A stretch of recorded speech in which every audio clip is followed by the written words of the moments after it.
application and appeal in the matter of Tinkler and Esken Ltd, formerly known as Stobart Group Ltd. Yes, good morning, Mr. Wardell. Good morning, my lords.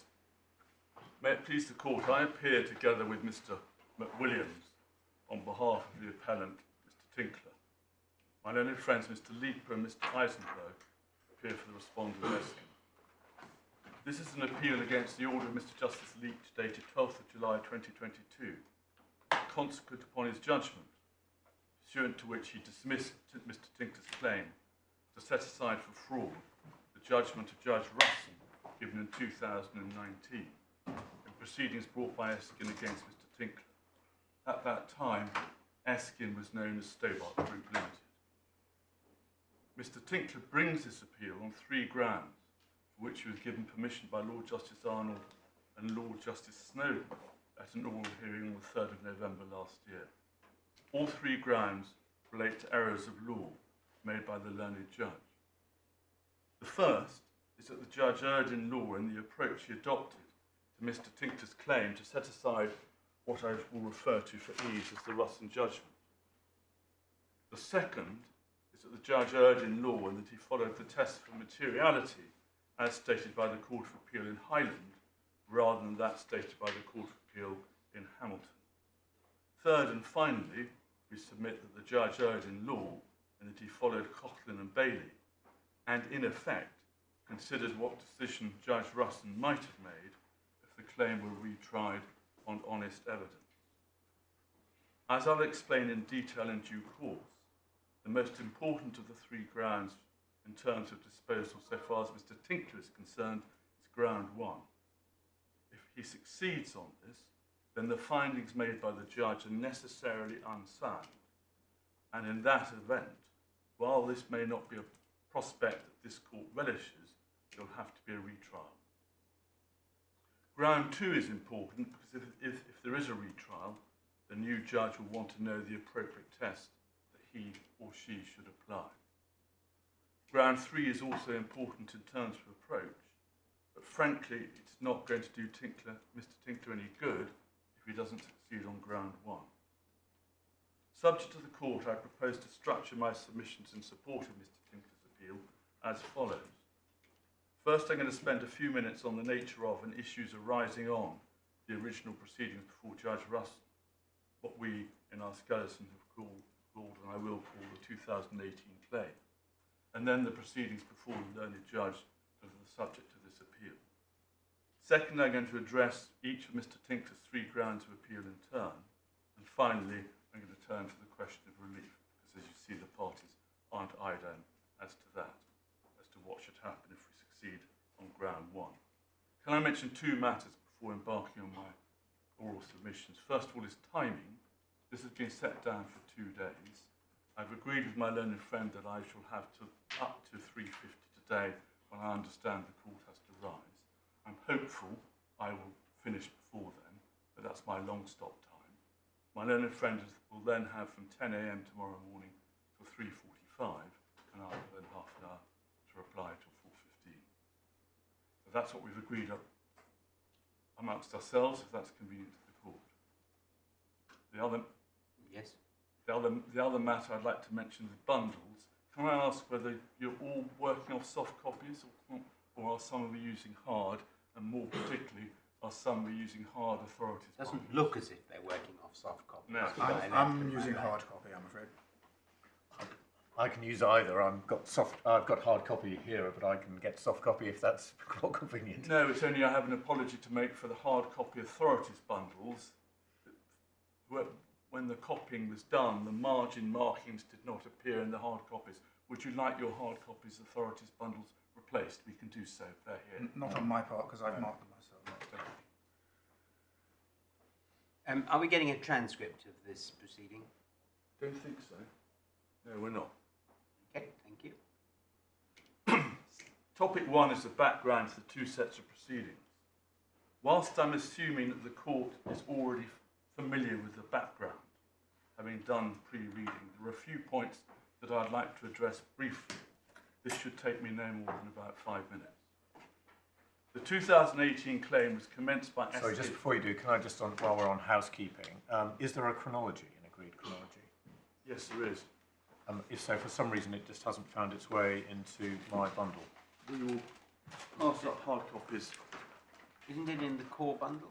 It's supposed to be, but for some reason, It has been agreed since the core bundle was produced, and I'm sorry it hasn't got reached you, but I'll make sure it does. It's at tab 4, page 78. Agreed chronology of relevant events. That's the one. okay, no, I've just got, I've got multiple copies of placeholders, so for some reason I don't know quite why. Would you like mine? No, Mine's not just mine. not now, but No. at some point it would be useful for me to have one. I just You've don't been understand. offered multiple copies now. Okay, We'll do it.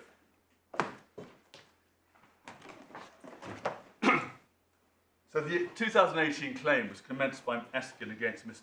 Tinkler in June 18 in the midst of a bitter boardroom battle between, on the one hand, Mr. Tinkler, an executive director, major shareholder and highly successful ex-CEO, who had a strong constituency of support amongst the shareholders.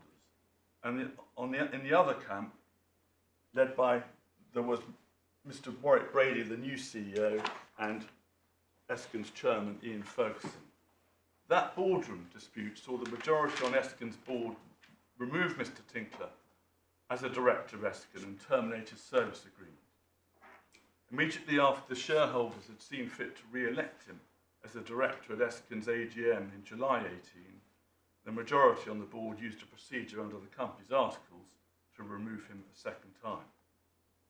Esken brought claims against Mr. Tinkler for breach of fiduciary duty, breach of contract, unlawful means conspiracy, and for declaratory relief. Mr. Tinkler had been validly dismissed and removed as a director. It also claimed that he had incurred excessive and unjustified expenses. Mr. Tinkler defended those claims and brought a counterclaim for, amongst other things, declarations that he had not been validly dismissed as an employee and removed as a director, for an injunction restraining Esken from removing him again, an order setting aside the transfer of treasury shares which had been used to vote in their favour and against Mr. Tinkler at the AGM, an order requiring the transfer of certain shares to him, and damages.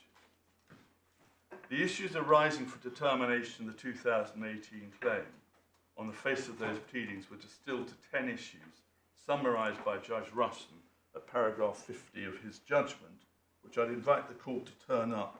You'll find at tab 14, page 627 of the authorities bundle.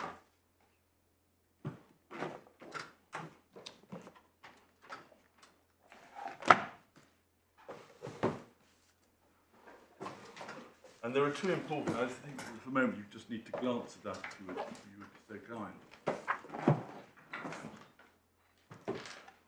There are two important points to make about the issues in the 2018 claim. First of all, there were no claims of fraud. Whilst there was an allegation rightly rejected by the judge that Mr. Tinkler had engaged in an unlawful means conspiracy, there were no claims of dishonesty against Mr. Brady, Mr. Ferguson or Mr. Soames.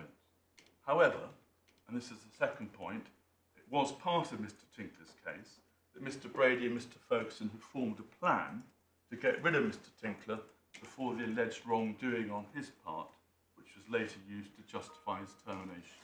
And you can see that from issue 4A on page 628.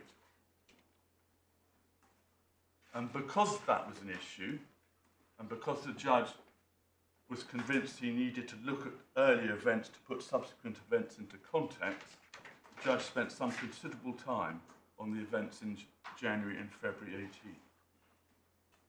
The 2018 claim... So you said 4A shows that it was a plan was alleged, but all 4A says is were the four directors in breach of fiduciary duty by attempting to use Article 89 to remove him? You're quite right. I overstated it. It was just alleged that they attempted to use it.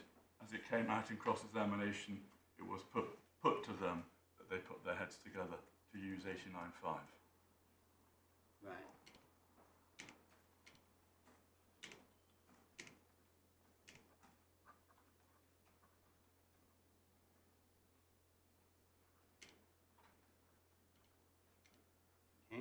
So the 18 claim proceeded to trial on an expedited basis in November 18, a matter of months after Esken had served its particulars of claim at the very end of July.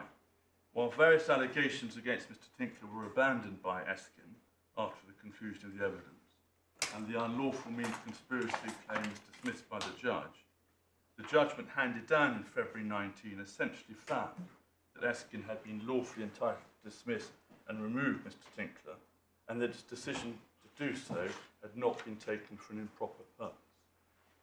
An important part of Judge Russell's reasoning in reaching the conclusions he did was that he preferred the evidence of Mr. Brady, Mr. Ferguson, Mr. Soames and Mr. Coombs over that of Mr. Tinkler on various key issues. The proceedings are subject to this appeal ultimately came about because in 2018 another set of proceedings were brought by Mr. Soames in the Employment Tribunal against a related entity called Stobart Capital, in which Mr. Tinkler held 51% of the shares. That claim ultimately failed in an award handed down in April 2020, but the terms of that award caused Mr. Tinkler to re-review disclosure provided by Mr. Soames in the Employment Tribunal. From that review, he realised that various material documents, in particular a series of emails, texts, WhatsApp messages, and telegram exchanges between Mr. Soames and Mr. Brady had not been disclosed in the 2018 claim. And the conclusions that Mr. Tinkler drew from these undisclosed documents were as follows. First of all, they should have been disclosed in the 2018 claim, Esken having purported to give disclosure of material stored on Mr. Brady's mobile telephone, having carried out a manual review in response to an application for specific disclosure. Secondly, they were indicative of broader failures on the part of Esken to comply with its disclosure obligations. Thirdly, they cast documents that were disclosed in the 18 claim in a very different light, supporting Mr. Tinkler's case in those proceedings. Fourthly, contradicted the evidence in the 2018 claim given by Mr. Brady, Mr. Ferguson and Mr. Soames on behalf of Esken, and finally supported the existence of a conspiracy to injure Mr. Tinkler by unlawful means, of which Esken, Mr. Brady, Mr. Ferguson and Mr. Soames have been a part. Accordingly, in November 2020, Mr. Tinkler commenced these proceedings to set aside the Russell judgment for fraud. It was his case in these proceedings that Esken had deliberately failed to disclose relevant documents and that its witnesses had knowingly given false evidence on its behalf. It need hardly be said that that case was a very different one to the one tried by Judge Russell in November 2018, and that the issues Mr. Justice Leech had to determine, while in places traversing very similar ground to the 18 claim, were different. The case before him was whether or not there had been conscious or deliberate dishonesty in the 2018 claim itself, an issue that required him to focus on Esken's disclosure exercise and on the veracity of evidence given on its behalf at the trial. The next question he had to determine was that whether any conscious and deliberate dishonesty was material. With that brief introduction to the background to and the nature of the two sets of proceedings, I now propose to turn to my second topic, namely my submissions on Mr. Tinkler's three grounds of appeal. The first and primary ground of appeal concerns a fundamental question of approach, of how a judge trying a claim to set aside a judgment for fraud should actually carry out that task. In the course of closing submissions, it became apparent that two very different approaches were being urged on the learned judge by Mr. Tinkler and by Esken. As we shall show, the judge ultimately adopted the approach for which Esken contended and rejected that for which Mr. Tinkler contended. It's Mr. Tinkler's case that on his first ground of appeal, the judge made the wrong choice, and that the approach he did adopt was wholly contrary to principle. Now, the best place to start in developing this ground of appeal is to look at the judgment itself. As we will see, the judge took the time to set out these two competing approaches in his judgment before deciding the approach he was going to take. The judge's treatment of the law starts at paragraph 11 of his judgment at tab 7 of the core bundle, page 94.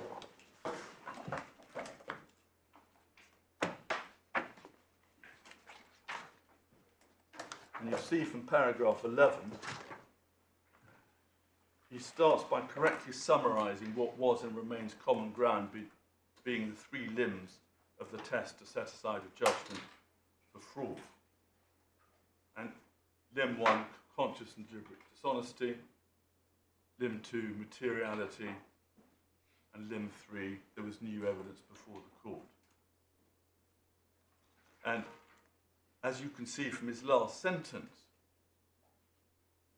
of that paragraph, the principal issues between the parties were the test for materiality under limb 2 and the way the court should approach the new evidence deployed under limb 3. We can then jump over the judge's treatment of limb 1 and move straight to limb 3, starting at paragraph 27 on page 100, noting only for the purposes of this ground, first, there were disputes between the parties as to the correct test for materiality under limb 2, to which I'll return later. And secondly, the dispute in respect of limb 3 was in the judge's eyes, and we say rightly so, distinct to and separate from the dispute in relation to the limb 2 materiality question. Now, paragraph 27, the first point to make, the dispute about limb 3 was in the judge's mind, and again we say correctly, fundamental to the entire approach the court should take. Now, as the judge records, it was common ground between the parties that in order to be able to set aside a judgment for fraud, there must be, amongst other things, new evidence before the court that wasn't deployed in the original proceedings. And the existence of that requirement has recently been confirmed by this court in the Park and CNH Industrial Capital Europe case. And for my Lord's note, the relevant paragraphs are paragraphs 53 to 61 of Lady Justice Andrews' judgment at tab 9 of the authorities bundle, starting on page 302. We don't need to look it up. The key paragraph is paragraph 61 on page 303, where it's made clear that the question is whether or not the new evidence was deployed in the original trial. Where the parties diverged, however, was how that new evidence requirement operated in practice, and in particular the extent to which, if at all, the judge was precluded from making actual findings on the evidence as it appeared to him, where the trial judge had made a factual finding on the same issue, and there was no new evidence on that particular issue. Now, the judge started by summarising how Mr. Tinkler put the requirement in paragraphs 27 and 28. And as you'll see from the passage there quoted, it was Mr. Tinkler's case that this new evidence requirement is simple and limited in its effect. Sorry, where are we looking? Paragraph 27, the quote from my closing submissions, where I said, in other words, one cannot contend in the original trial that a witness gave false evidence based on X fact or document before the original trial, and then when the original trial judge rejects that case, seek to set aside the judgment on the basis that the witness gave false evidence based on the very same X fact or document that was before the original judge. If, however, you have something new, so that the evidential position is not the same as it was before the original judge, then the only remaining question for the judge hearing the claim to set aside the original judgment are 1, whether there was conscious and deliberate dishonesty, and 2, whether that dishonesty was material. The judge is free, indeed bound, to decide all issues afresh, including but not limited to issues of credibility, on the totality of the evidence before him, and not simply by reference to the new evidence not before the judge. And that's clear from the passages cited for me in my closing submissions. In paragraph 28, he records that I submitted that if the court could be satisfied that was new evidence, it was permissible to hear and decide issues which the judge had already decided in order to reach an overall conclusion. I developed that submission carefully. But So did the other side say that was wrong? Yes, as you'll see. That the judge, having decided there was new evidence on a point, the judge had to decide the case the same way as the original judge. I mean, that must be wrong. Where did the other side say that in their case? I'm coming to it. Okay. But do you also say that if there is no new evidence on a particular issue that the first trial judge has decided, that the second judge also is at liberty to revisit that? Absolutely. So you say everything's up for grabs again? On the issues you have to prove in your new action, which is to say, to persuade the judge that the original judgment was obtained by fraud. And you can test it this way. It's a question, we all know, a court evaluates the totality of the evidence that it has before him. And our case was that the judge at the original trial had some pieces of the jigsaw, but the new material demonstrated that the original pieces of the jigsaw that he had should be seen in a different light. So when it comes to it, yes, the judge has to make findings on the material before him on the issues that he has to decide. One was the conscious and deliberate dishonesty, and two, was it material? And if that involves him traversing some ground the original judge had gone over for different purposes, so be it. Right. It goes with the territory. So if we could just look at what I submitted in paragraph 28. I say, if material comes to light that wasn't deployed at the trial below, which demonstrates that the evidence given on matters on which Judge Ruston either made findings explicitly or implicitly. So where are you reading? I'm reading from the first quote on paragraph 28. Got it. Thank you. Material comes to light that wasn't deployed at the trial below, which demonstrates the evidence given on matters on which Judge Ruston either made findings explicitly or implicitly. It's open to me to ask you to revisit them. One shouldn't be put off by my learned friends saying this is all canvas below and therefore you should not be getting into it. That's not the law. And as I'll explain in due course, it's absolutely not the right approach. The right approach is to ask the question, was the evidence obtained by fraud? And that means, was the conscious and deliberate dishonesty? And the extent to which we're entitled to run that case on the material currently before you, if I may say so, you have to address it. And you can't be distracted by a forensic argument. This is all argued before. I'm going to develop this later this morning. My learned friend ends up making bad points. He really invites you to say, let's just look at the new material. That's not what the law says. The law says if you're able to establish that a judgment has been obtained by fraud, then you're entitled to have it set aside. And you don't decide the question of whether or not it's been obtained by fraud just by looking at the new material. If the new material casts a different light on the original material, makes the narrative different, then the court has to have regard to that. So I fundamentally disagree with what he's inviting you to do. He's inviting you to adopt an overly narrow approach, and I'll develop that a bit more again in a few minutes. It's absolutely essential to a proper understanding of our case. Now, Esken submitted to the judge that this was a fundamentally flawed approach that I was arguing for. You can see that from paragraph 29. Mr. Leeper submitted it was Mr. Wardell's approach which was fundamentally flawed. In his written closing submissions, he submitted Mr. Tinkler was not permitted to traverse matters which have been considered at length at the trial. After identifying a number of matters which were not pleaded, he continued as follows. These and other matters were considered at length at 2018 trial, and findings were made on them. They're not therefore collateral facts in the true sense. As a result, the claimant is simply not permitted to traverse these points under the guise of credibility.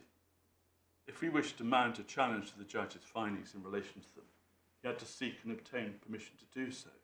That is the nature of the challenge which he brings. He may submit that those findings fall away with the judgment as a whole, but he cannot seek to have another pop at the evidence. The vice of the claimant's approach is obvious. In the 2018 trial, the judge heard and considered the full range of evidence that was available. This court doesn't have the benefit of that range of evidence. The claimant is seeking to rerun his challenge to the company's 2018 evidence, but without tendering his own evidence. The limitations of the issues addressed in his own statement is telling. Then he went on to develop his arguments orally. He took a particular example where I cross-examined at length about the changes to the minutes of a meeting on 25th of January, and then made the following submission. For example, in relation to Mr. Ferguson, all of this cross-examination relates to, for example, the taking of the notes, and what was done with the notes, the amendment was put in and so forth. All of that was completely open to be put at the first trial, and much of it was. But you're being invited as a freestanding matter to reach a view on the credibility of Mr. Ferguson in relation to that issue. So was he lying about the formulation of the minutes when that issue is nothing that comes from the new material? It's simply rehashing what was there before. So it's a pure matter of credibility which will then be invited to feed into a conclusion that false evidence was being given. And it doesn't have any, we say, or at least sufficient nexus with the new material. It's just having another pop. As you will see in due course, and as I'll explain to you, the submission recorded in paragraph 30 is a puzzling one. Since Mr. Ferguson's conduct in relation to the board minutes was clearly relevant to whether or not Esken had knowingly misled the court when it claimed that there was no plan to oust Mr. Tinkler. And moreover, that claim had in fact been pleaded by Mr. Tinkler in these proceedings. But pausing there, it's obvious from the two different approaches that Esken's approach that it was arguing for was very different to the one that Mr. Tinkler was arguing for. And it sought to elevate the new evidence requirement into something very restrictive. On its case, the new evidence requirement meant that the scope of the factual inquiry on a claim to set aside a judgment for fraud was essentially limited to the new evidence. And we see that in black and white at paragraph 31.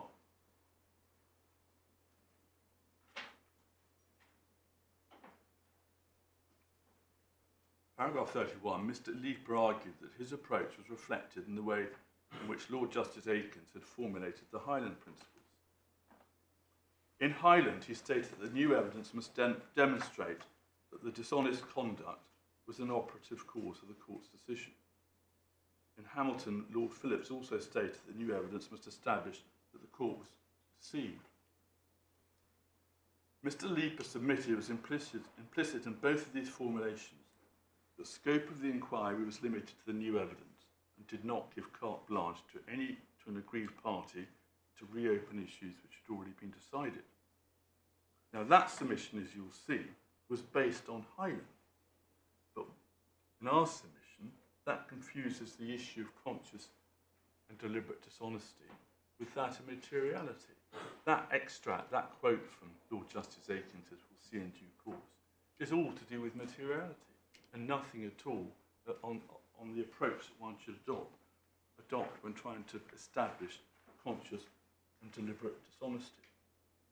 Now, the judge, having wrestled with these two different approaches, ultimately came down on the side of my learned friend's approach. And he expressed this in admirably clear terms in paragraph 33. I don't think we need to look at 32. The judge didn't place any weight on that case, and Mr. Leeper is not seeking to do so at this appeal. So paragraph 33, he says this: in my judgment, Mr. Wardle's approach involves looking through the telescope from the wrong end.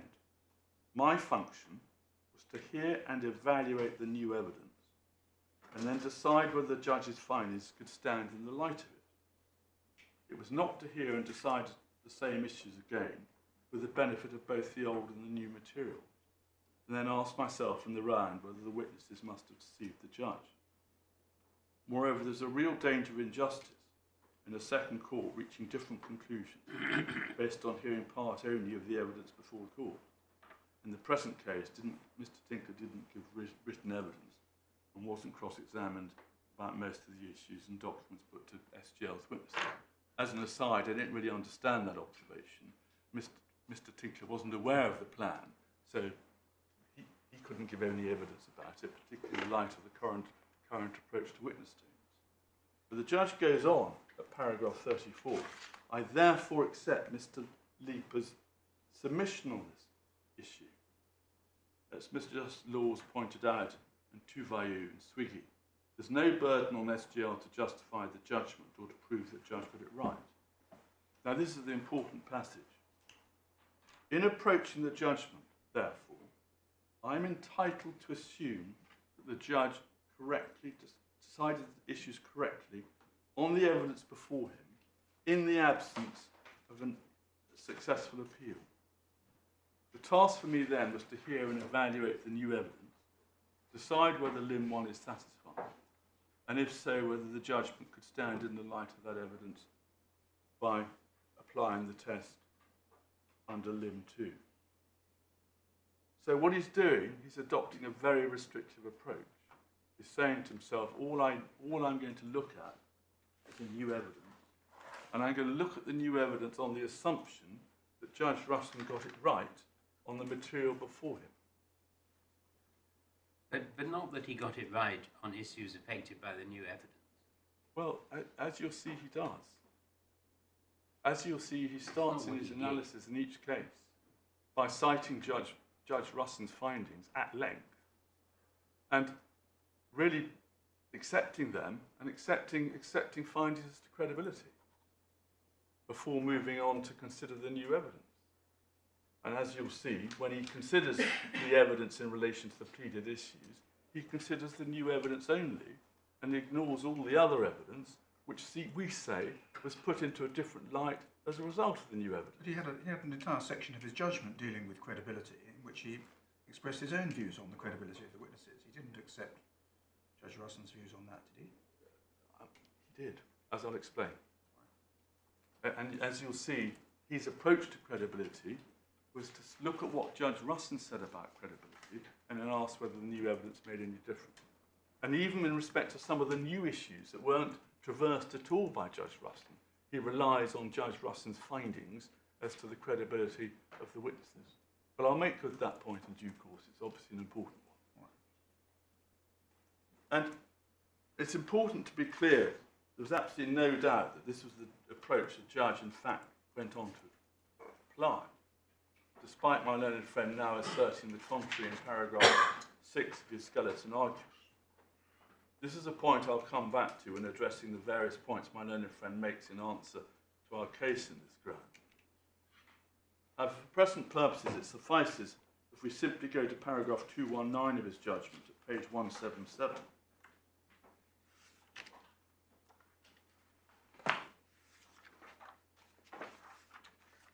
And at 219, the judge notes the factual findings that we invited the court to make. First one is, as at the start of 18, Mr. Brady had concluded that Mr. Tinkler couldn't remain on the board as an executive director and had accordingly begun to devise a plan to remove or otherwise neutralise him. Secondly, Mr. Brady had made Mr. Soames privy to his plans regarding Mr. Tinkler, and over the course of 2018 generally, both Mr. Brady and Mr. Ferguson shared confidential information regarding Mr. Tinkler with Mr. Soames.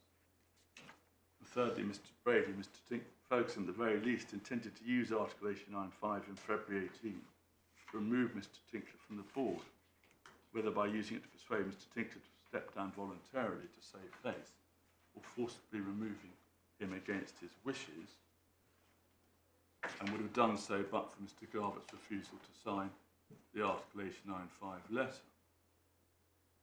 I don't think we need to go through the rest. He goes on. Sorry, just before we leave those, can you help me? Am I right in thinking that ground 1 only applies to the allegations of perjury as distinct from the allegations of concealment? No, they go to both. But Judge Ruston didn't make any findings in relation to concealment. We didn't know anything about it. No. No. So,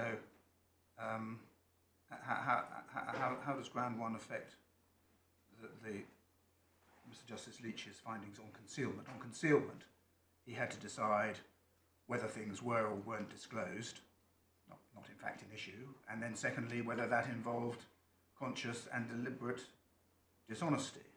Now, how would any of that have been affected in any way by anything that Judge Russon had said? I'll develop this later, but the judges, if I may say so, don't consider evidence in silos. They evaluate all the evidence, and finding on one strand of the case may well impact on the other strands of the case. And if Judge Leech had been satisfied that they had lied about a plan, about there not being a plan, and to support that lie they deliberately concealed or destroyed relevant documents, he may well have reached a very different view about concealment when he gets to it. The findings feed into each other, but I will develop that later if I may.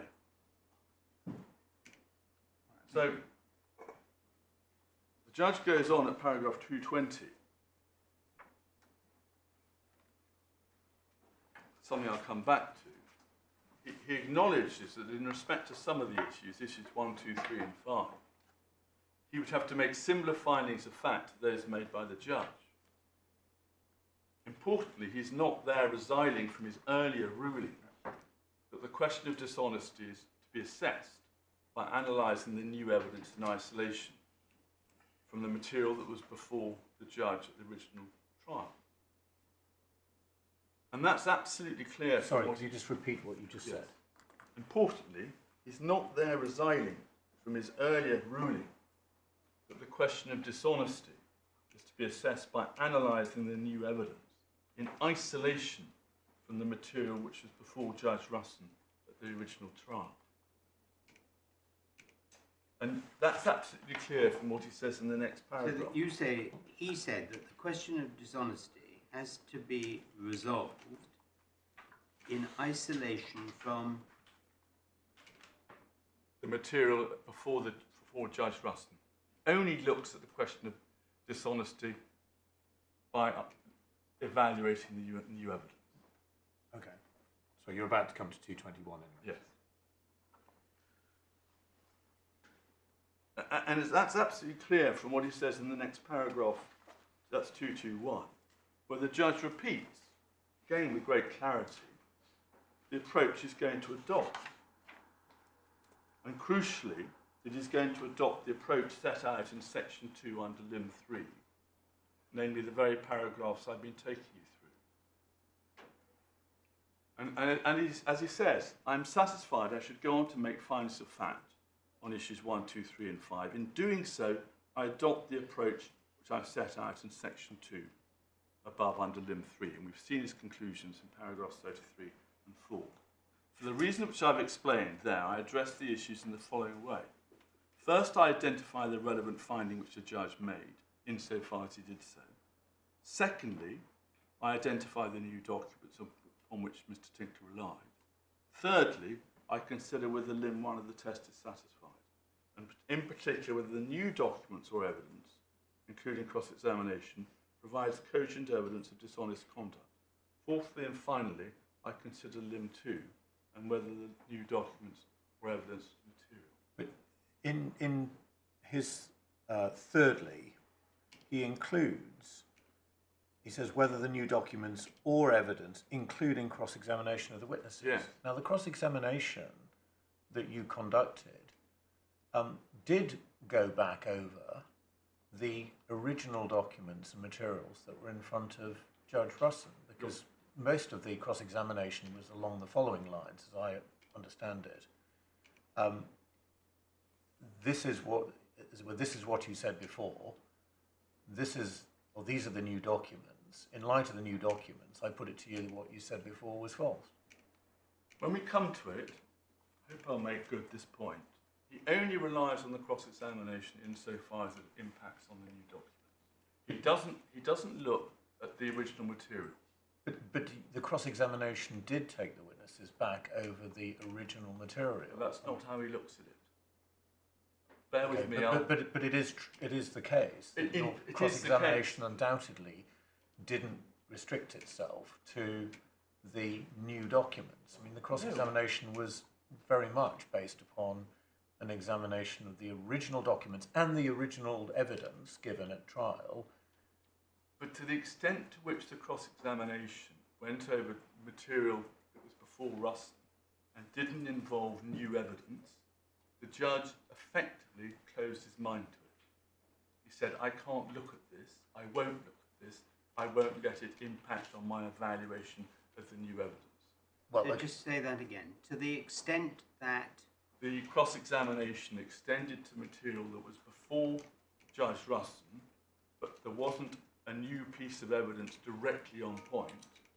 Judge Leech effectively said, I can't look at it, I won't look at it, I'm bound by it. well, you'll have to show me what Okay. specifics of that, because I'm going to. I'm certainly going to try to. So,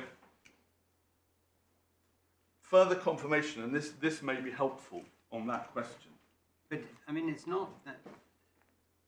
I mean, I've noted down that your submission in answer to my Lord's question is that the judge did not look at it in the way my Lord put to you, namely that you'd cross-examined, this is what you said before, these are the new documents, and that shows it, what you said was false. The judge didn't look at it like that, as you're going to show us, and I've noted that you submit that to the extent that cross-examination extended to material that was before Russon, and there was no new evidence on the point, the judge closed his mind to it. But that's not an answer to what my Lord asked you. He said that you cross-examined on the basis that that the witnesses had given false evidence to Russon, Judge Russon, on the basis that there were these new documents. Yes. And it's not an answer to that to say that the judge closed his mind unless there was new evidence on the point, because there was new evidence on the point. Then I misunderstood the question. My cross-examination both relates to the new documents and the existing documents. And my complaint is that when the judge evaluates or analyses the question whether or not there was conscious and deliberate dishonesty, he limited the exercise to the new documents, and my cross-examination on the new documents, he did not have any regard at all to the original documents or my cross-examination as to the original documents. My point being, it's back to the jigsaw. When you have more pieces of the jigsaw produced as a result of the subsequent disclosure of documents, it casts the original document in a different light. And it's inappropriate for a trial judge, hearing a claim to set aside a judgment for fraud, to say to himself, well, because there's no bit of new evidence that goes to precisely that point, to the extent to which Mr. Wardell cross-examined again on that original material, I can't have any regard to it. That is what's pernicious, and that's what the judge clearly did. But, I mean, all that is mixing, anyway. My first impression is that you're mixing 2 points. If there is an issue before the judge, like, for example, did the witness lie about a meeting, right? Yes. He has to try that issue. Yes. Yes? And of course he has to consider your cross-examination on the old documents concerning the meeting and the new documents Yes. concerning the meeting, and reach a conclusion, did the witness lie at first trial about the meeting? Yes. You say he didn't do that? No, he didn't. Right. To put it in very simple terms, my case was that there was a plan to Yes. oust Mr. Tinkler. Yes. My case was that when you look at the new documents, in conjunction with the original documents, it's obvious that there was a plan. And I would then Don't take it too fast. Sorry, my Because case. this is an important part of the case, Mr. Wardell. Of course, sorry. So I do you apologise. say, just don't go too fast. Sorry. You say when you look at the new documents alongside the old documents, They show that there was a plan, yeah, and that the overwhelming inference to be drawn is that there was a deliberate destruction of documents or concealment of documents, and that there was a deliberate giving of false evidence.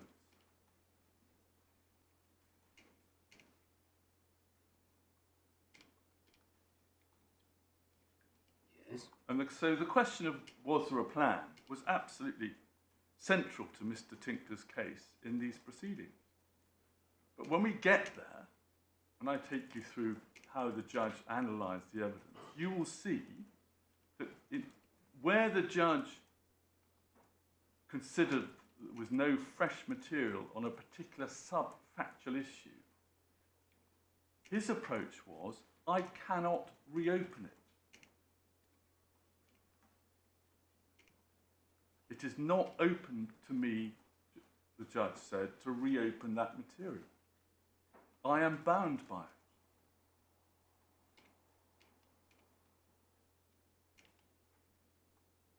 Well, And he further, sorry, I'm sorry, Manu, I didn't mean to interrupt no, you. no, keep going. He further restricts himself by only looking at the fresh evidence. Which is, as I'll try and make good in due course, is clearly wrong in principle. It's the last bit I have particular difficulty understanding, because when you say he only looked at the fresh evidence, if he looks at your cross-examination, which is based upon this is what the evidence was before, here's the new evidence, it shows you were lying when you said there was no plan, the judge is looking at the original evidence. It's not. Let me just give you one example now, and then I'll take you through the judgment carefully, because this is Central to the case. absolutely, this is what it's all about. Can Can we you look? just bear in mind this point as you're making these submissions? My understanding, but I haven't been through the pleading in great detail, Yeah. is that he did try the case by reference to the pleaded case you had advanced. He didn't. He did. He said he did, but he didn't, because central to my case was there was a plan, Okay, and he All right. and to decide that I've he got, needs to I've look got at your all, answer on that, and then you, he needs to look at all the evidence. yeah, okay. That's his. That's You'll show us that as you go along. absolutely. Yeah. And that's his task, is to look at the totality of the evidence before him and make the findings. But sorry, you just took us to the 16 issues, that factual findings which you asked him to make, Yes. which undoubtedly did form the structure of the remainder of the judgment, the first of which is there was a plan. Yes. So, But when- sorry, I thought you said that he just didn't... Well, he looked at it with one arm tied behind his back because he felt constrained by what Judge Rustin had found. That's a different point. I thought you just made a submission that he didn't try the case by reference to the pleadings, and you gave an example of plan, and I'm just saying that he undoubtedly did. Then I misunderstood the question. He purported to deal with that issue, but the way he dealt with it, was by tying one hand behind his back and saying, I'm constrained, I can't look at this material or that. Okay, unless I misunderstood my Lord's question to you, it was, did he try the case according to the pleadings? Well, let me give you one other example. I thought that's what the question was, and you said no, he didn't. Well, and in essence, your 16 required factual findings were, as I understood it, a distillation of your pleaded case. Yes, but So he did. Well, did he that said was the he- structure. yes. What I meant to say was he said that that's what he was doing, but when you look at it, it's not what he did. Well, Because he did, because... In he- substance. Exactly. I think we're just talking, I think it's just language. Yes, he set out the relevant findings he was to make, and when we get there, you'll see that he did that to bits of my cross-examination and evidence. Well, I think that's what you've got to show us. Yes. I think it's, I'm afraid, and this is a dreadful case, it's about detail. And Yes. you know how much we hate all that. But we're going to have to get into it. I thought you'd like 3 points of law. Yeah, we like 3 points of law, but unfortunately there's some detail here. So let's see, you show us I'm going the to. judge didn't do the right job. And that's my task, but I want to show you one more observation by the judge before I get there, which is you find in the consequentials judgment, which I hope makes good the point I've been trying to make in answer to the questions, which you'll find at tab 9, Sorry, tab 9 of what? core bundle, second volume for your hard copy, otherwise it's just page 308. Yeah.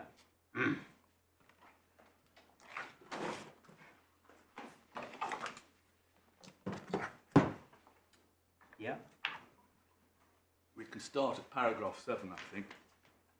Mr. Wardell submitted that I misdirected myself by by stating that my function was to hear and evaluate the new evidence, and then decide whether the judge's findings could stand in the light of it, rather than to hear and decide the same issues again with the benefit of both the old and the new material, and then ask myself in the round whether the witnesses must have deceived the judge.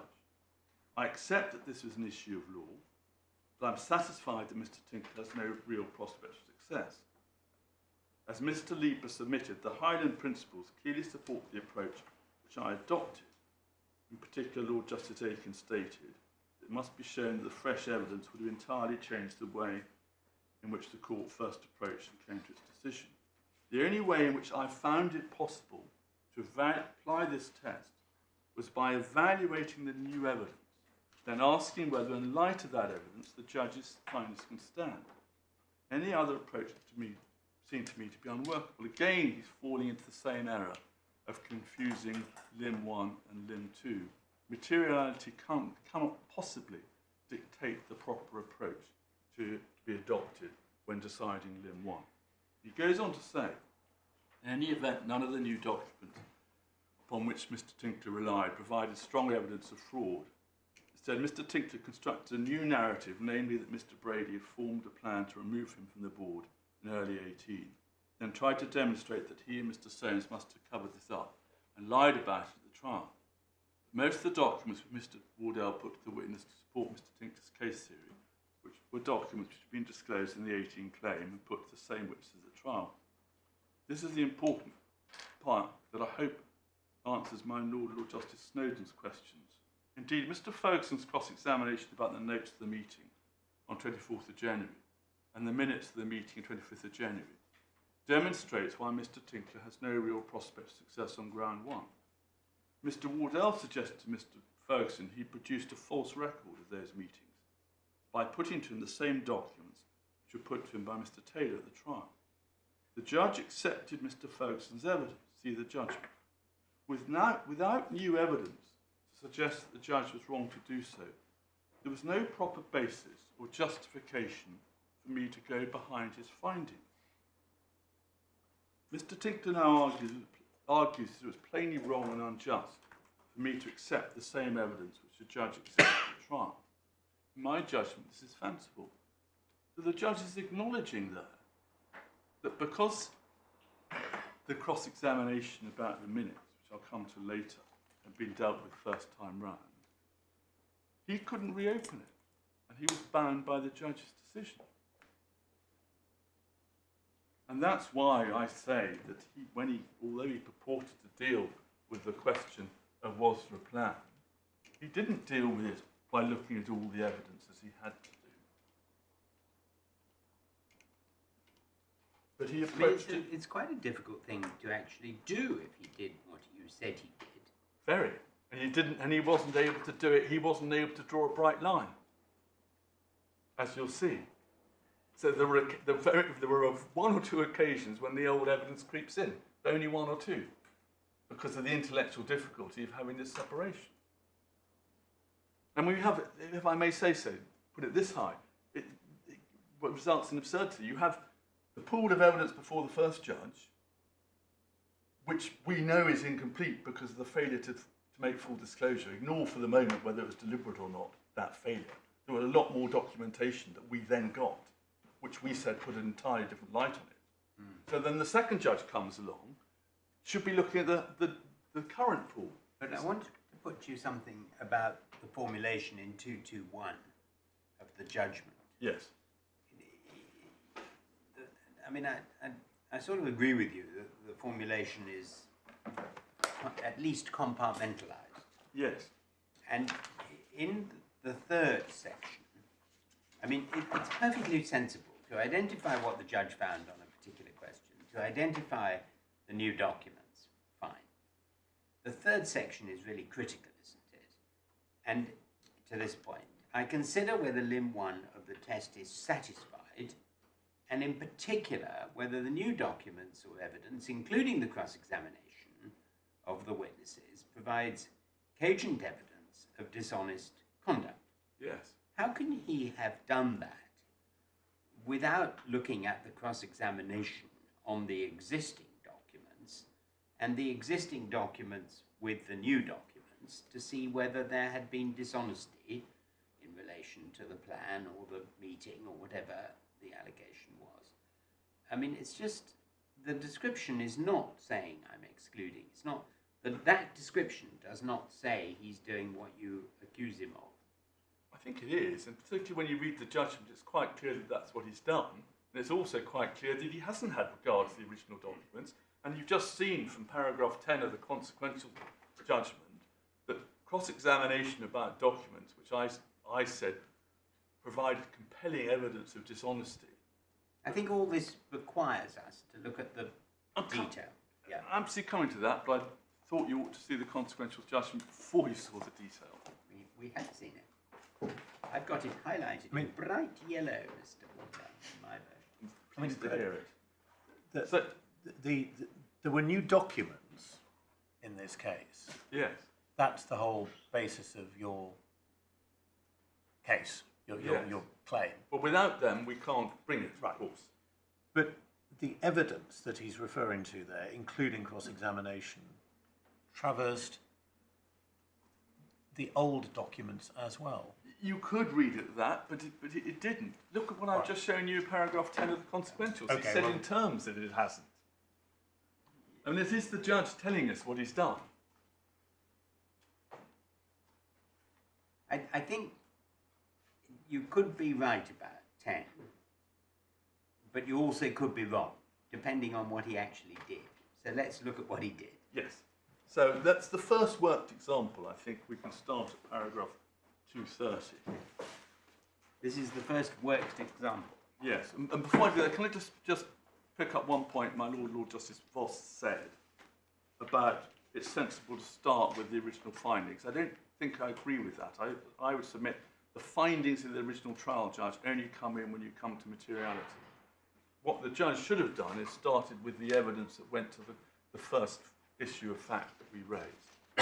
And then, if he found deliberate dishonesty, then asked himself about materiality, and it is at that stage that he has to look at Judge Russell. But we start at 230, so issue 1, just above paragraph 230, sets out the first finding we asked him to make, and then he goes straight into the judge's findings. I'm so sorry, I missed the paragraph. I do apologise, paragraph 230. Thank you. On page 182 of the bundle.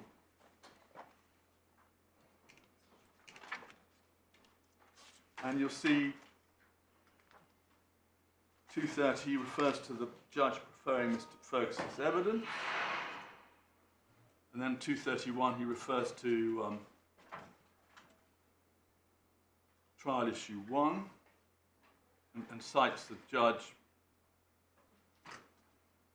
accepting the company's submission about Mr. Tinkler having some underlying and generalised concern. Issue 2 at 232 we can ignore. Issue 3 required him to decide whether Mr. Tinkler had also acted in breach of fiduciary duty. He rejected SGL's case that Mr. Tinkler had committed a breach of duty by putting forward the contentious acquisition structure. However, he found that Mr. Tinkler had committed a breach of fiduciary duty by speaking to shareholders. Then he has a long quote from the judgment. And then he says at 233 the meeting was important to these findings because it was SGL's case that that meeting Mr. Tinkler accepted behaved improperly. Mr. Tinkler challenged the authenticity of the note, but the judge recorded that Mr. Hodges gave evidence that Mr. Tinkler acknowledged it was superior to have discussions in private. And over the page, 234. Trial issue 4 required the judge to decide whether Mr. Brady, Mr. Ferguson, Mr. Coombs and Mr. Wood had themselves committed breaches of fiduciary duty. He rejected the allegation they had committed a breach of duty by signing the first Article 895 notice.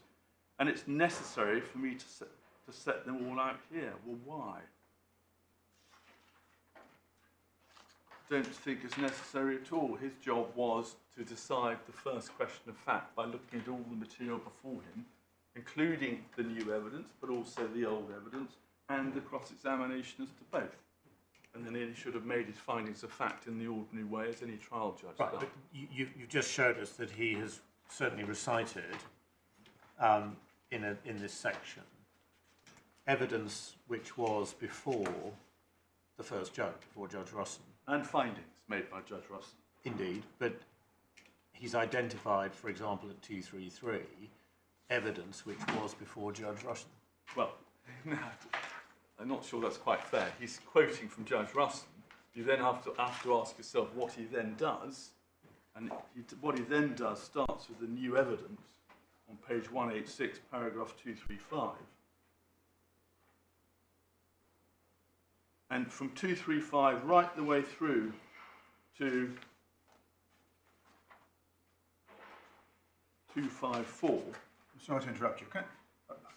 Are there two categories of old evidence or only one category? That is to say, was all the evidence that was before Judge Russon also treated as admissible and in evidence before Mr. Justice Leech?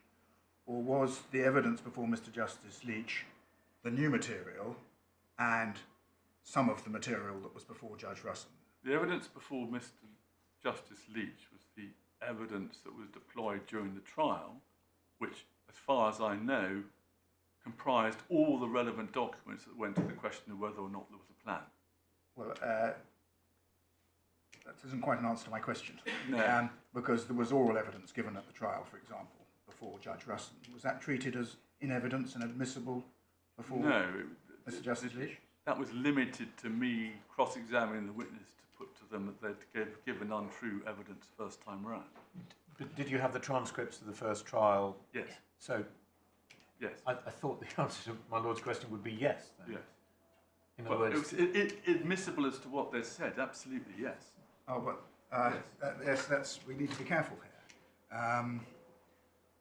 here. So all the documents that were before Judge Russon were before Mr. Justice Leech. Is that right? The trial bundles were not identical. Hank, will you forgive me?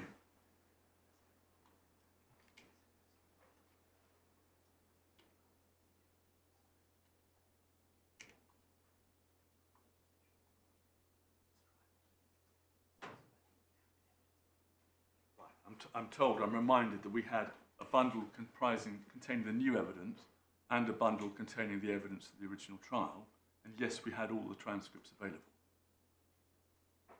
Well, I'm not sure I understood your question as to what you mean by admissible. Yes, of course, I could put to witnesses what they'd said before. Well, I quite understand that. Admissible for the fact of them having said it. That was central to the perjury allegation. No, absolutely. But in terms of Mr. Justice Leech determining where the truth lay as to what had happened, yes, was there evidence that Judge Russon had, which Mr. Justice Leech did not have?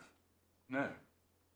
Mr. Justice Leech had it all, but chose to discount the old material, because he felt he was constrained by my learned friend's So there is only one category of old material, as it were.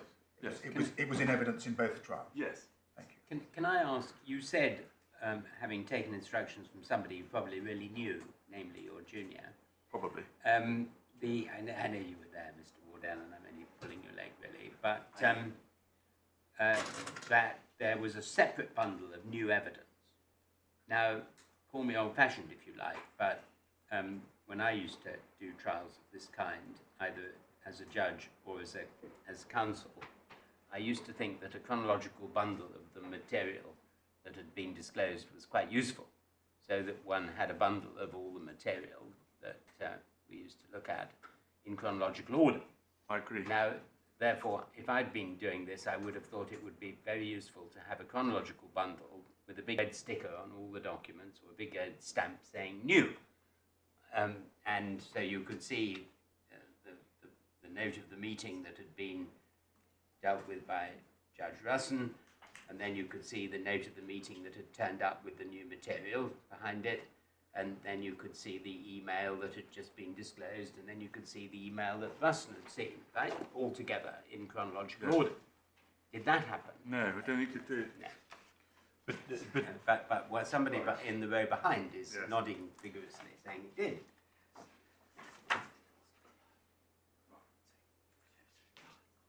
We had a stamping system which wasn't actually chronological, but it told, for each document you could tell whether or not it had been before the judge at the original trial. So we got close to it, but not perhaps an ideal solution. Right. So there was a bundle of new evidence as well. Yes. Right. And And my lord's got you to accept that the answer to his question was yes, namely that there was only one category of old evidence. Everything was there. Yes. Right. Okay. Good. So we're now looking at the new evidence to see how the judge approaches it. Yes. And a paragraph 235 refers to a new document. And 236, he does refer to one instance of an old document. I'll come back to that. 237 is a new document.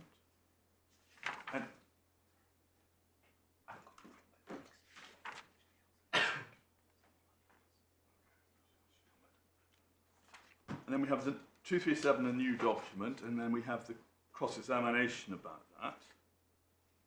And then 239, we have another new document, and cross-examination. 240, cross-examination about the phrase 80 being sought as well. That goes beyond the new documents, but the judge had to deal with this because it was part of our case that was perjury, and therefore the judge had to deal with that. Then you go on to 243, stopgap buyout email and attachment was new. 244, presentation was new. 249 on page 193, that was new. 251, judge says the final piece of new evidence. And then you see his conclusions. Sorry, at 242, sorry, you went over 242. 242 is cross-examination about, this is an old document, I think, isn't it? Yes, that ties in with 241. I'm going to come back to that. Okay, but sorry, you were skipping through it. 242 is an example, isn't it, of, in fact, 241 as well. 241, 242, this is judge looking at both an old document and the evidence that was given about it at trial in front of Judge Russon. You cross-examining the witness in light of the new documents and putting to the witness that what had been said in front of Judge Russon was untrue and known to be untrue. And the judge, this is an exception to the judge's approach. The judge had to go down this route, this exceptional route for this document and that line of cross-examination, because it was part of my pleaded case that this was a specific example of perjury. So the judge, I was asked a question about 20 minutes ago about whether or not the judge was able to adopt this approach and keep a clear distinction between old and new. He doesn't always keep a clear distinction. But if I can come back to that and show you his conclusions at 255 on page 196. I turn therefore to my findings. So which para? Paragraph 255. 255. Well, and 246, just out of interest, I mean, 246 is another illustration, isn't it, of your cross-examination over old documents. Yes. But he doesn't deal, he only deals with a tiny, tiny fraction of old documents when he thinks he has to answer a question of perjury. Well, at the moment, he seems to be dealing with quite a lot of documents that were old and going back to the evidence, the transcript in the 2018 proceedings and going over them. Well, I beg to differ, and I'll make good that point. Okay, but, well, I don't know what you're differing about. I mean, if you look at 246 and the extract of the cross-examination, it's quite clear that the cross-examination was on the basis of two old text messages and went over the evidence that had been given about them at the trial in front of Judge Russon. There is a mass of material.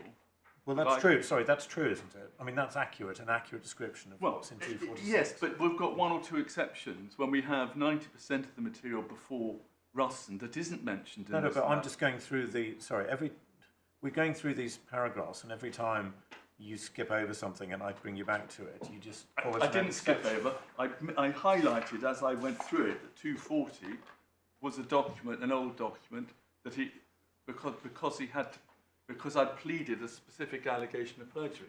I was just going to come back to it. Didn't skip over it. Okay, And it's- don't worry about skipping over things, but what my lord is putting to you is that under the heading new evidence, he is weaving in material and cross-examination about some chosen parts of the old evidence. A very, very minimal part. That's the point. Can I? I mean, you're not saying he didn't do a good job, are you? You're not saying that he didn't pick out the relevant things and there were lots of stuff he should have. No, because I'm saying he thought he was duty bound not to look at the old material. Well, that's obviously not the case, Well, because he is looking at some of the old material. Can I show you 255? Yes.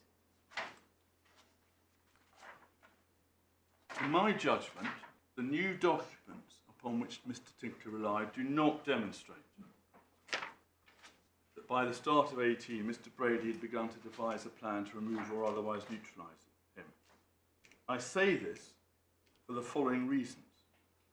None of the new documents contain clear evidence Mr. Brady had such a plan, or equally importantly, how he intended to implement. It's common ground that Mr. Brady didn't receive legal advice until 5th of February. Was not aware of Article 89.5. 2. The only document in which Mr. Brady expressly referred to a plan was his text message in reply to Mr. Soames on 19th of January. It's clear that this was a plan to deal with Mr. Soames, not Mr. Tinkler. 3. I accept that evidence. The new documents are consistent with Mr. Brady's explanation. His explanation to me was consistent with the evidence which he gave in the 2018 claim. So he's looking only at the new documents, what they're telling him. He's asking himself whether the explanation given in the new documents is consistent with what was said below, which isn't the point at all. Over the page, point 4, I also accept the evidence of Mr. Brady and Mr. Soames. They didn't discuss working together to remove Mr. Tinkler as a director or employee. None of the new documents suggest otherwise. So why is it not the right question to say the new documents are consistent with Mr. Brady's explanation, and his explanation to me was consistent with the evidence which he gave in the 2018 claim? Because that is looking at the new evidence in the context of the old. It's looking at the new evidence in isolation and supporting his view about the new evidence by referring to what was said at a trial where the allegation is that the findings in that trial were obtained by fraud. The classic bootstraps approach. You can't do it. You have to start by looking at the totality of the evidence and asking yourself the question, was there a plan? Second question is, if there was a plan, did the witnesses lie about that and conceal documents that would have showed there was a plan?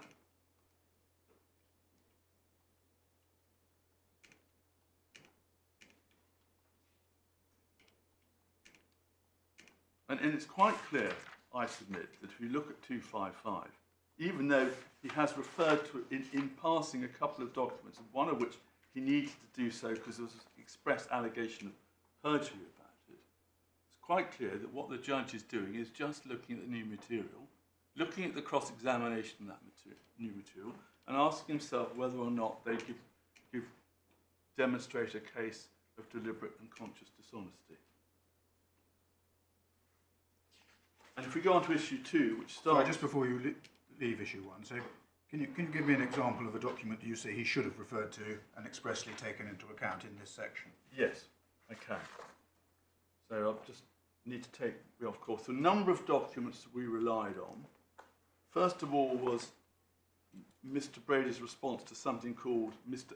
Tinkler's 8+4 email on Boxing Day. And that's referred to in the background in this judgment. Sorry, I was just noting something down. What's that document? It's called the 8+4 email. 8+4 email. Yes, it's 8 months actuals and 4 months projection. I think that's what it was about. Dated? It's Boxing Day 2017.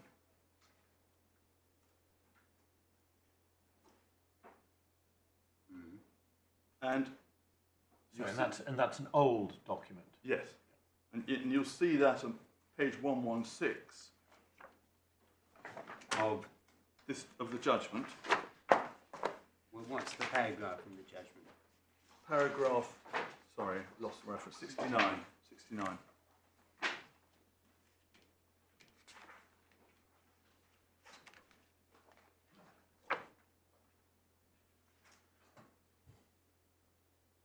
So that's an old document. We also, secondly, we relied on... Sorry, let's just look at it. Sorry. 69, I'm sorry, it just takes... Yes, it starts in line 4, really. Mr. Ferguson wrote to Mr. Brady stating he would work with Mr. Brady to get the outcome with AT that we want, and to use your words, regularising the group. And on 1st of January, Mr. Brady also noted down a list of New Year resolutions, which included normalised PLC board, Ray AT. And he's used the star denomination, which I can't remember what it means. That means it's a new document. New document. Yes. So, But the 8.4 was an old document and doesn't feature at all in the judge's consideration of issue 1. I don't understand. I'm afraid I don't understand. What was it in the 8+4 document, which itself, in that document, as opposed to the new response to it, which suggested a plan? Get the outcome with AT that we want, regularising the group, was getting Mr. Tinkler off the board. You have to look that's a different document. That's the 31st of December email. No, it's also that, because that led to an argument which culminated in the 31st December email. Sorry, I'm struggling with this. There are a number of documents referred to in paragraph 69. Can we just, on the 26th and 27th of December 2017, there's an exchange of emails. Was that old? Are those old or new documents? 26th, 27th was old. Right. Email 31st December was old. Right. 1st of January note was new. Right. And you say that the judge didn't revisit. The events after the 8+4 figures. Perhaps I can give you a better example. Well, sorry, can we just stick with that? Because the judge refers to that at 236, doesn't he? He doesn't refer to 26th, 27th. He refers to the 31st of December. Yes, which is the document that matters from your client's point of view. It's Mr. Ferguson's response to it that you rely upon as showing a plan. It's the more important one, I agree. Yes, and the judge, if we go on to 236, includes that. He does. And he says it's appropriate to consider it again in the light of Mr. Brady's note and the evidence which he gave about it. So he does. That was your first example of a document you said the judge should have taken into account and didn't, but he did. Perhaps a better one is the... And just to be clear, at 235, that's 236, and at 235, the judge refers to your cross-examination based upon the new document dated the 1st of January 2018. Yes. And in particular, the reference to normalising. Is that the same as regularising or normalising? And no, sorry, in fact... He uses both words, I think. Yes, it's the 2018. Right? Yes. So he's put the new and the old together at 235, 236. Yes, in that instance he has. Right. Can I go on to... You've got a better example. Yeah, a number. Right. That's just a start. Can we go on to the core bundle, page 118? What is that? It's That's the judgment again. the judgment, yes, sorry, tab 7. It's paragraph 73.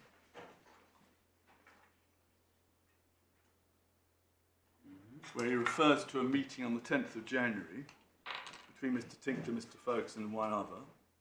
Common ground, it was agreed at this meeting that Mr. Tinkler could discuss his options. Also common ground, on the day after the meeting, Mr. Ferguson prepared a draft RNS announcing Mr. Tinkler's resignation with effect from 9th of February. Mr. Ferguson accepted the trial and before me that Mr. Tinkler did not agree to resign on that day. So that's clearly relevant material, highly relevant material, as to whether or not there was a plan to oust Mr. Tinkler. Because it was long before Mr. Tinkler had done anything that could be characterised as misconduct. And Mr. Ferguson accepted that Mr. Tinkler hadn't told him he was going to resign on that day, but yet he's producing a draft RNS with a resignation date. And that clearly key document that should have been included in the judge's analysis and evaluation of section 1, question 1 rather, doesn't appear. Sorry, the document being the draft RNS? Yes, a draft RNS produced at a time when Mr. Tinkler had not said he was planning to resign. But the draft RNS said he was going to resign.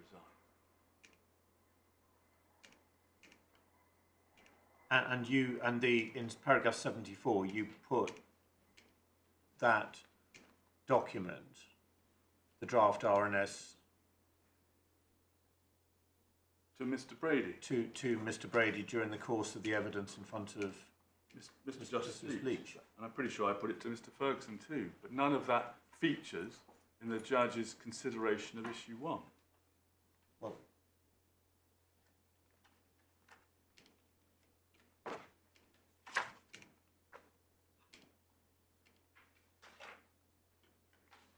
And you say it doesn't feature because it was an old document. Exactly. And because of the judge's approach that we've seen set out in 33 and 34 and 221 and the consequential judgment.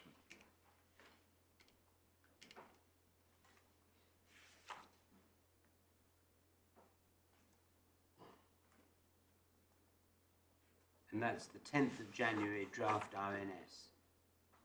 Yes.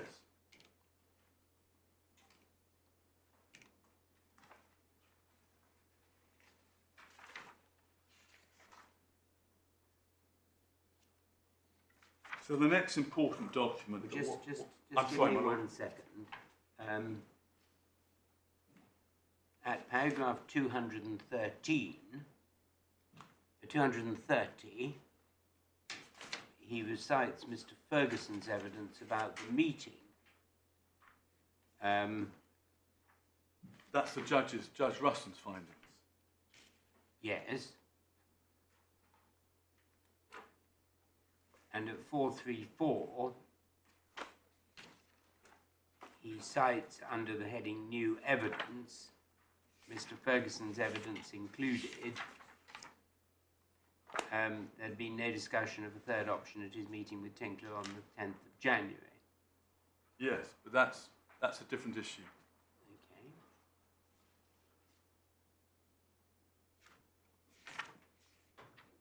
So you say that's an omission, but is that not just a factual criticism of his judgment? No, because it's evidence. It's not just the judge admitting one document where I would agree I've been in the territory of complaining about findings. He failed to have regard to this and a whole mass of other documentation because of the approach he's adopted. Can I take you to the next example? Sorry, just before we leave that one, I'm just looking at 434, Yes. which is in relation to the issue, what might call the sort of rolled up issue of was there any false evidence. This is Mr. Ferguson, Yes. and there is, isn't there, in the quoted passage, your allegation, 93.2, that the draft RNS was produced as a mere contingency and not as part of any plan.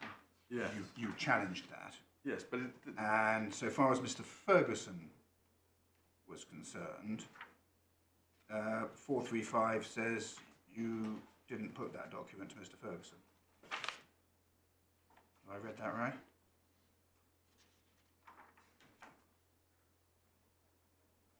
check that. I don't believe that's right. But can I stick to? But sorry, that is what's being said. That's what's said there. Yes. All right. And is in the equivalent paragraph of what I might call the wrap-up allegation against Mr. Brady, is that issue 12? Let me just try and find it. I think it might be.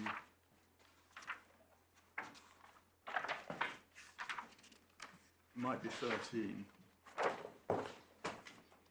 No, it might be 12.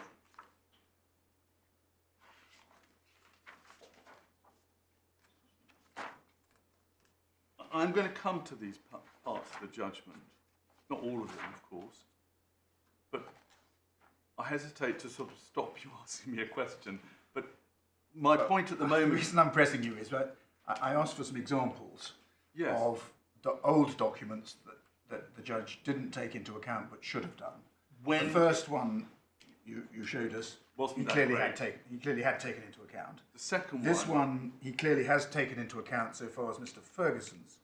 but he hasn't taken into account when deciding whether there was a plan, and he should have done. Well, the only relevant people, so far as the plan are concerned, as I understand it, are the But when you, witnesses whose evidence you say was perjured, When which you- is why I'm now asking you about Mr.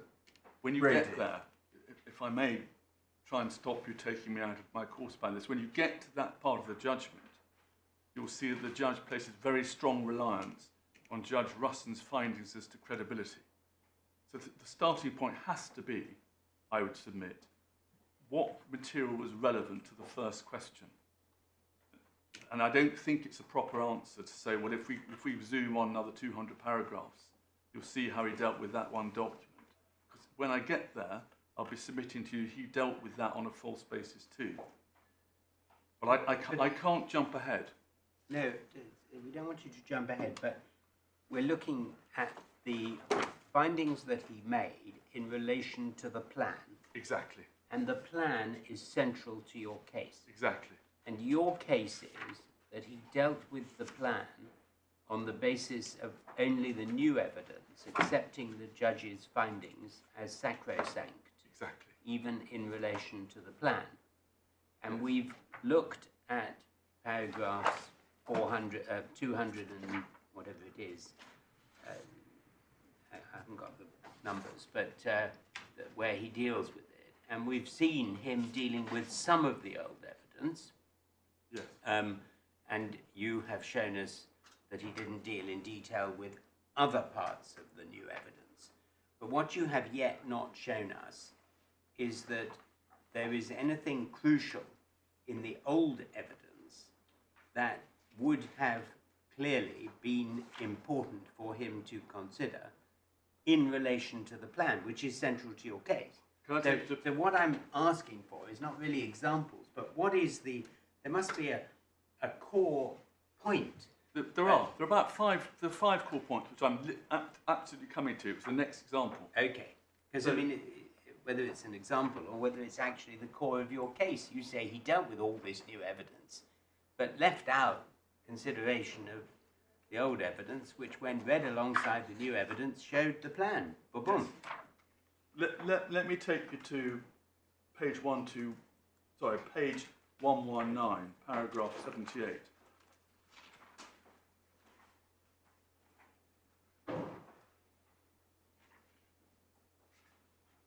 Old document, Mr. Brady writing to Mr. Ferguson. So it's 78 at... Sorry, Page yep. 119, it's Yep, the judgment. Yep. So it's Old document, 20th of January 18, before any alleged misconduct. By email dated 20th of January, Mr. Brady wrote to Mr. Ferguson. His first bullet point under the heading Board Changes, and his first bullet point under the heading Project Right were as follows. AT coming off the board, I presume this is now finalised. So when read in conjunction with the draft RNS, which is inconsistent with what Mr. Ferguson had been told, Mr. Brady saying in January, 80 coming off the board, I presume this is now finalised, is obviously a central piece of information going to the question of whether or not there was a plan. And it doesn't feature at all in the judge's evaluation of whether there was a plan. And the reason it doesn't is because the judge was only looking at the new evidence.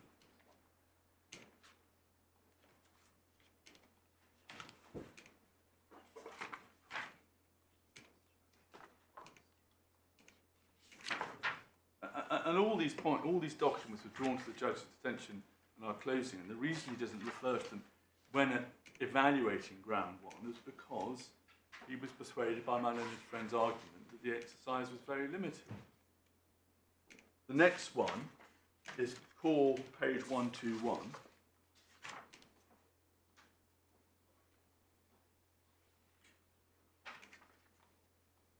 This is your fourth example. Yeah. Again, we need a paragraph number. It's paragraph 84. Sorry, I'm being slow here. 20th of January 2018 Yes. was an old document. Yes. And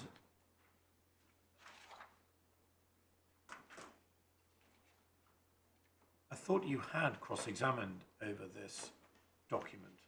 I did. Right.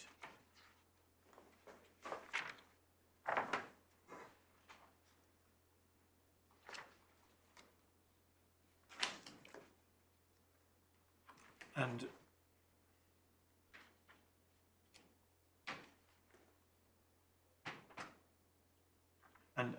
255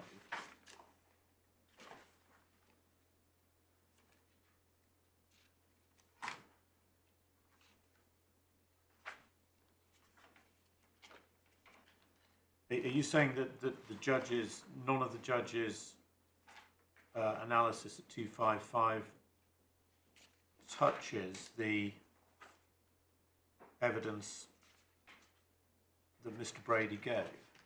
Because I thought that what the judge was saying is that the new documents are consistent with Mr. Brady's explanation, and his explanation to me was consistent with the evidence which he gave in the 2018 claim. Well, he hasn't. In other words, his preferred solution was that Mr. Tinker should resign from the board and contribute through SCL. That's exactly what this email is dealing with, isn't it? Well, sub silente, I mean, you're really suggesting that sub silente, the judge in paragraph 2553, is actually paying attention to this key document that he fails to analyse when answering himself the question of what relevant documents go to issue 1. Well, sorry, what he says is that the explanation I've been given by Mr. Brady in the trial before me, which included cross-examination by you over this document, is consistent with the explanation and the evidence which he gave to Judge Russon in the 2018 claim about the same document. Well, all I can say is I fundamentally disagree with that. To ask himself the question whether or not there was a plan, he had to look at the document 80 coming off the board. I presume this is final. This is now finalised. He has to ask himself the question, what on earth Mr. Brady meant by that? Well, the explanation which was given to Judge Russon and the explanation that was given in cross-examination to Mr. Justice Leech derived from a cross-examination in both cases over the meaning of this document. Well, 2552 doesn't do that. 255 says, gave evidence that the plan was for the medium term. That's cross-examination about a new document where I asked him about the use of the plan. That's where Mr. Soane's emails saying, I understand you have a plan, I wish you do. And the judge is answering that question in 2552. He accepts that evidence and he says the new documents are consistent with that explanation. Nothing whatsoever to do with the document I've taken you to. And his explanation to me was consistent with the evidence which he gave in the 2018 claim. For example, Mr. Brady was clear that his preferred solution was that Mr. Tinkler should resign from the board and contribute through SCL. Isn't that what is said in the first bullet point of the email of the 20th of January 2018? I don't think that's anything to do with what's said, paragraph 78. Really? 80 coming off the board. I presume this is now finalised. Yes, there are many things going with CapEx and financial commitments that's not authorised and approved by a call meeting, so it's much better if we get 80 off the board and retain him through Stobart Capital. Yeah. And the documents, the new documents... Stobart Capital is SCL. Stobart Capital, yes, yeah, exactly. Isn't that exactly what the judge is dealing with at 2553? No, the judge is, Mr. Brady's evidence was he wanted Mr. Tinkler to stay on the board of Esken. And when I was put to Mr. Soames and Mr. Brady that the use of the word plan in the new documents was a plan to get rid of Mr. Tinkler, they both said, no, actually, all it means is we want to ensure they all work together. But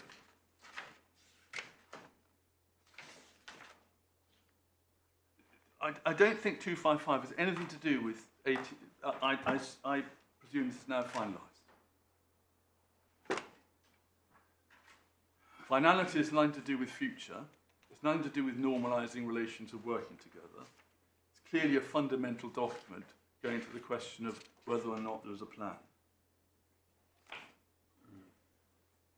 Well, your point is that the way he phrases it, anyway, it looks as if he's looking through the wrong end of the telescope. Yes. Or at least through a restricted, he's looked through a restricted end of the telescope. Yes. Consistently with what he said he was going to do at 221. Yes.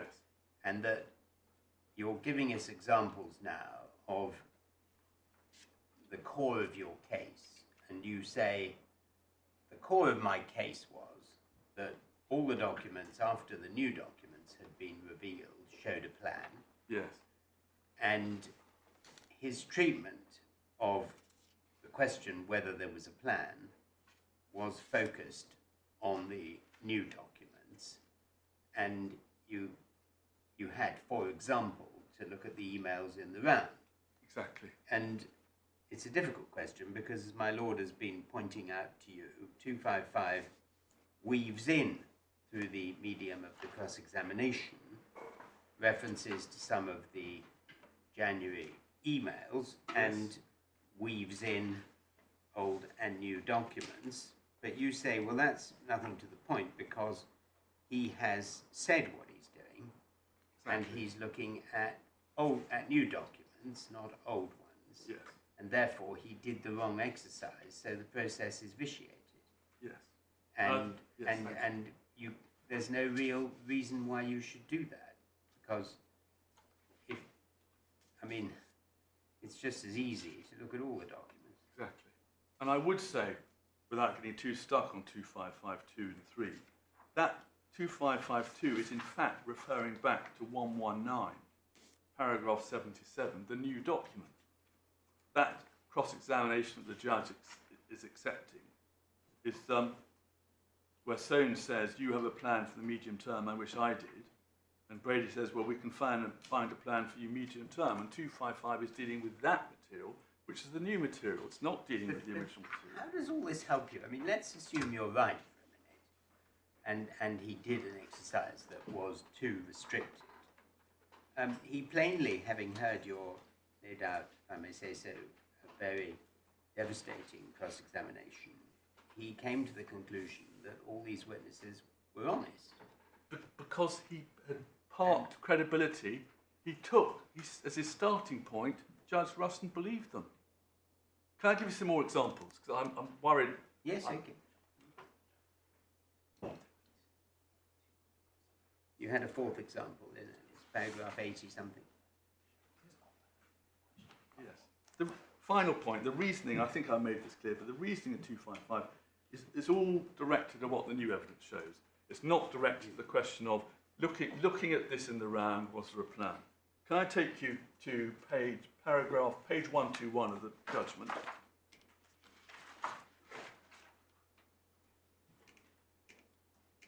Sorry, give me the reference again. Sorry. What, page 121, please? Paragraphs 83 to 84.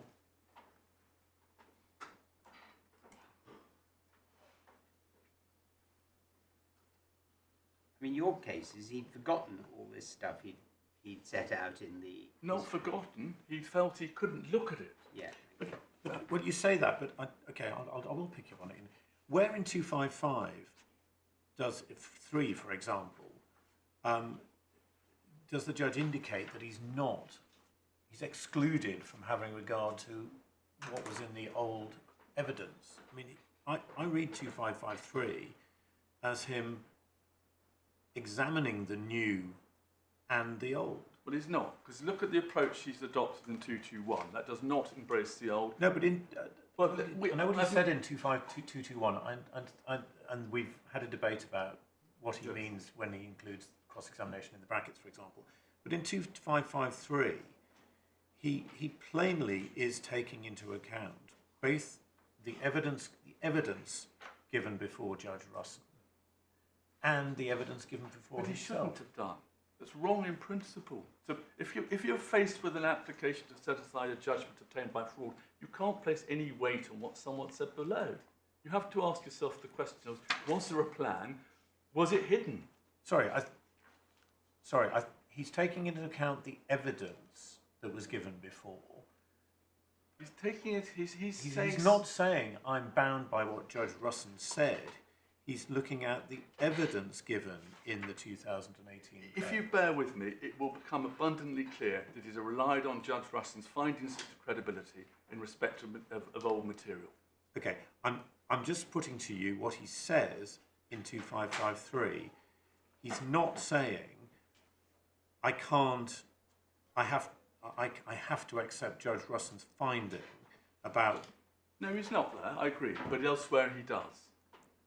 And his starting point is to deal at length with Judge Russon's findings. And the next document he doesn't deal with is the draft RNS, which you'll find referred to paragraphs 83 to 84. So what happens, if I can summarise it very shortly, Mr. Ferguson accepted that after a meeting on the 25th of January when he showed Mr. Tinkler a new RNS, Mr.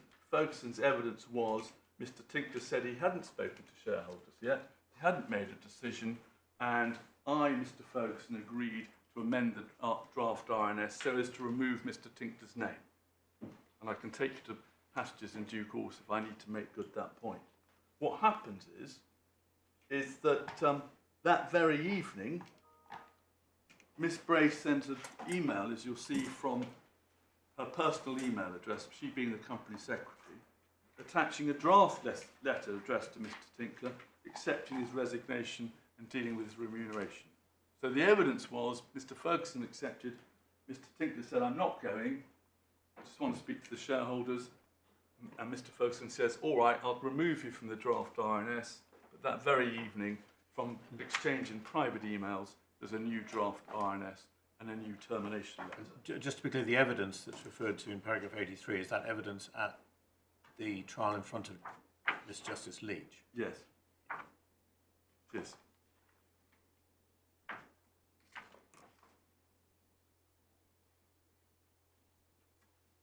Again, not mentioned in the judge's analysis of... I mean, it's a pretty... I mean, I get your point, Mr. Wardell, but it's a pretty weird thing for a judge to do, isn't it?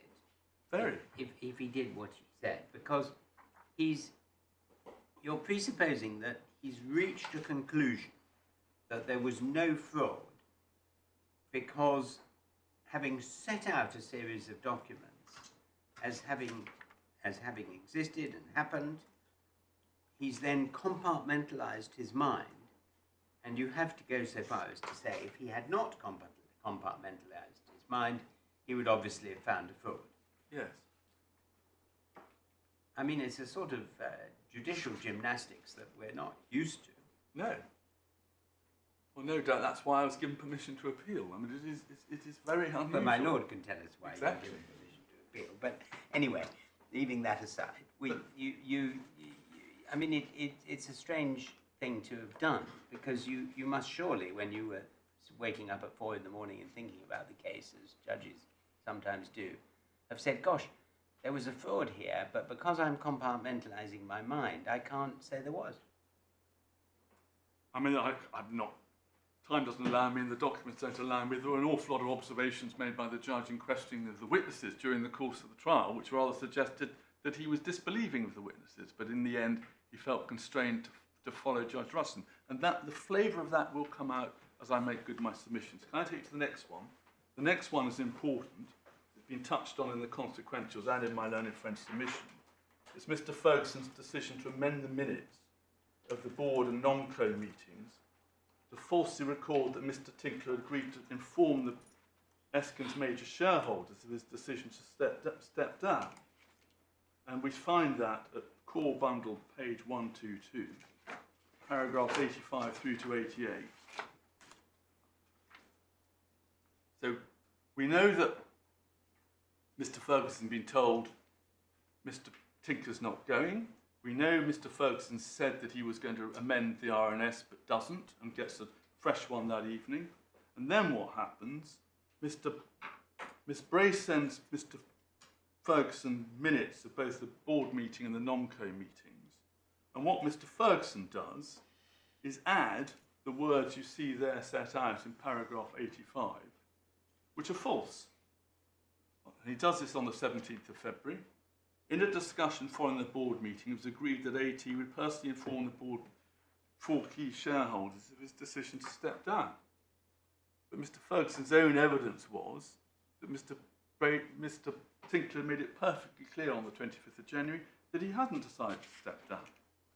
So what on earth, and one's entitled to ask, is Mr. Ferguson doing, creating, by amendment, false minutes some 2 weeks later? So what did the judge say about that? The judge, if you remember from the passage I took you to the consequentials, the judge felt it wasn't open to me to raise this. Where precisely? That was paragraph 10 of the consequentials judgment. Oh, this is the... Yes. Which you'll find in tab 9. On page 309, where the judge says 4 lines from the end, without new evidence to suggest the judge was wrong to do so, there was no proper basis or justification for me to go behind his findings. The very nature of the task this judge had to undertake was to make his own findings. But you didn't put any... Okay, but none of the new documents bore upon this question. Doesn't matter. They're all part of the overall picture. So basically, I mean, does your submission amount to the fact that you should have had a complete retrial? No. I was trying a different issue. I was trying an entirely different issue. But if on this particular issue there are no new documents and you don't rely upon any new documents and just use the old documents to go over the same old points relating to these old documents, but if these... why isn't the judge entitled to say, well, nothing has changed? But if the first judgment was obtained by fraud... But that's assuming... If it was obtained... Sorry, I didn't mean to be rude.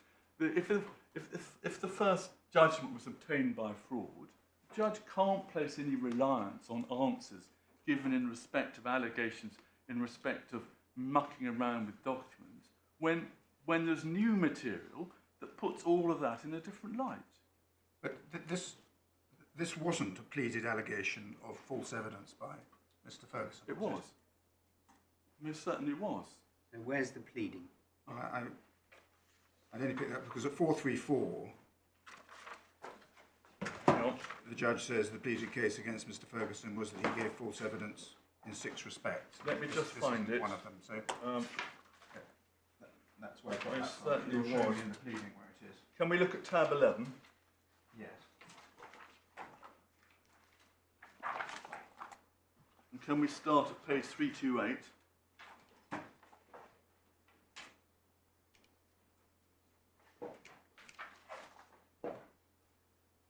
And with 11.1 through to 11.9, first of all refer to the draft RNS in January. 11.2 we refer to not being rushed into making a decision. Forgive me, but my recollection is that there are specific I need to show you in the pleading. There are, but I'm going to need to show you these paragraphs first. Right.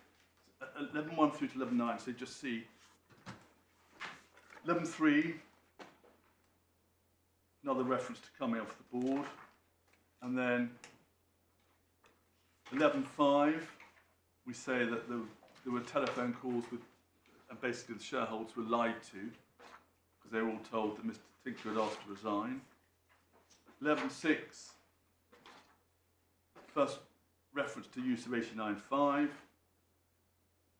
11.7 tells you what 89.5 allows you to do. 11.8 is the editing of the minutes I've just been taking you to.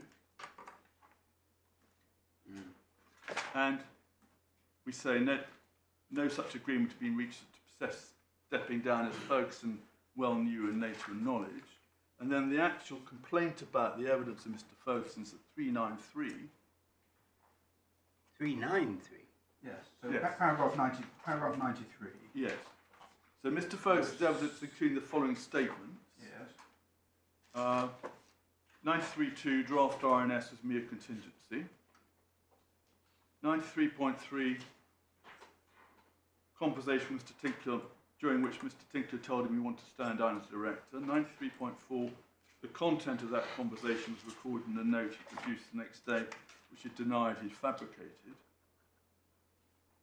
5 the first time Ferguson and Brady considered removing Mr. Tinkler was after they discovered the alleged content. 94 this evidence was false. It was part of our pleaded case.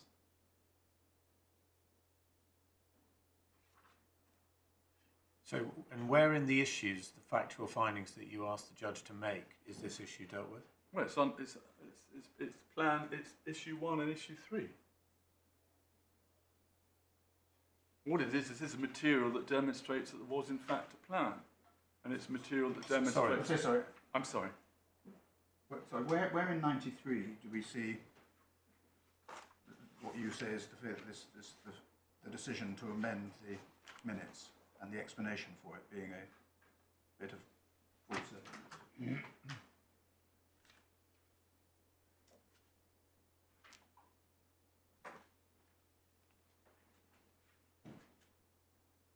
Well, we've alleged the fabrication of the note.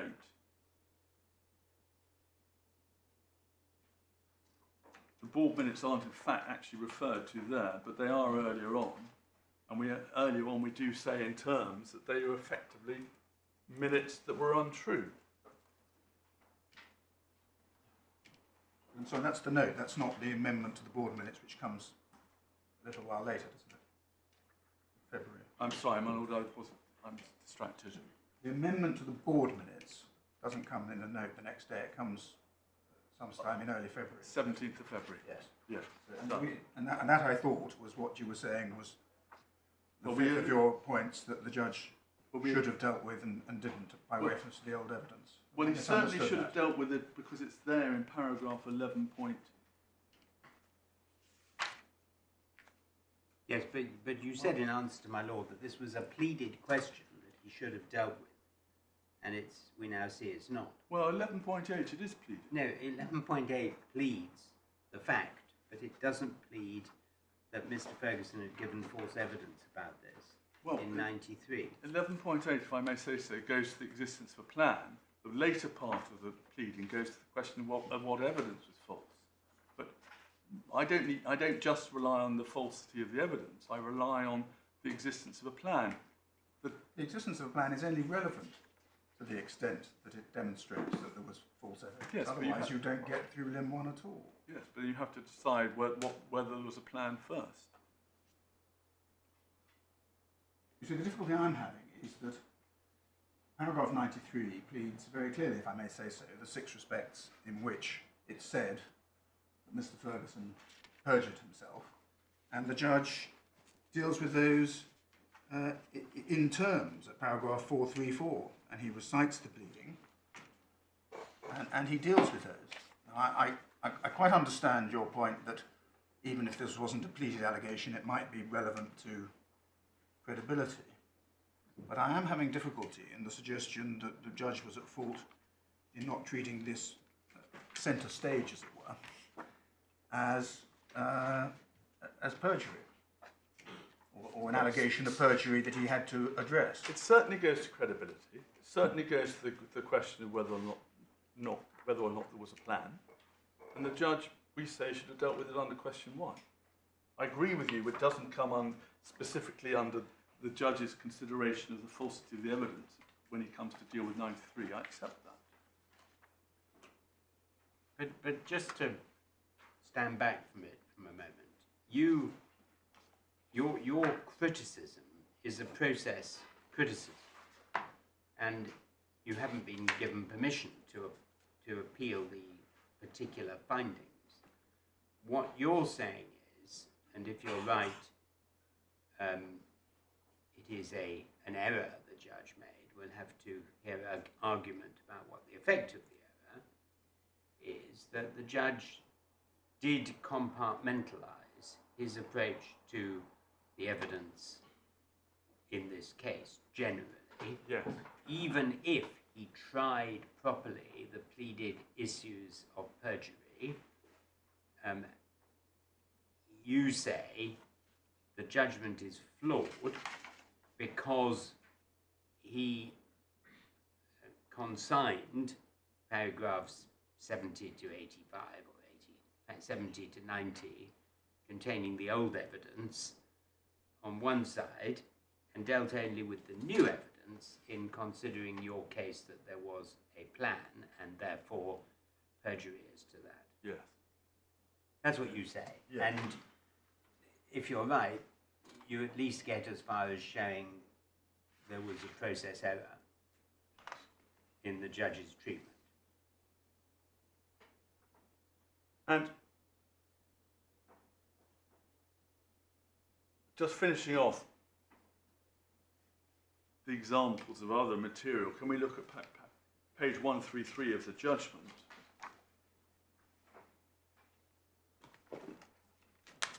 Sorry, para? Paragraphs 118.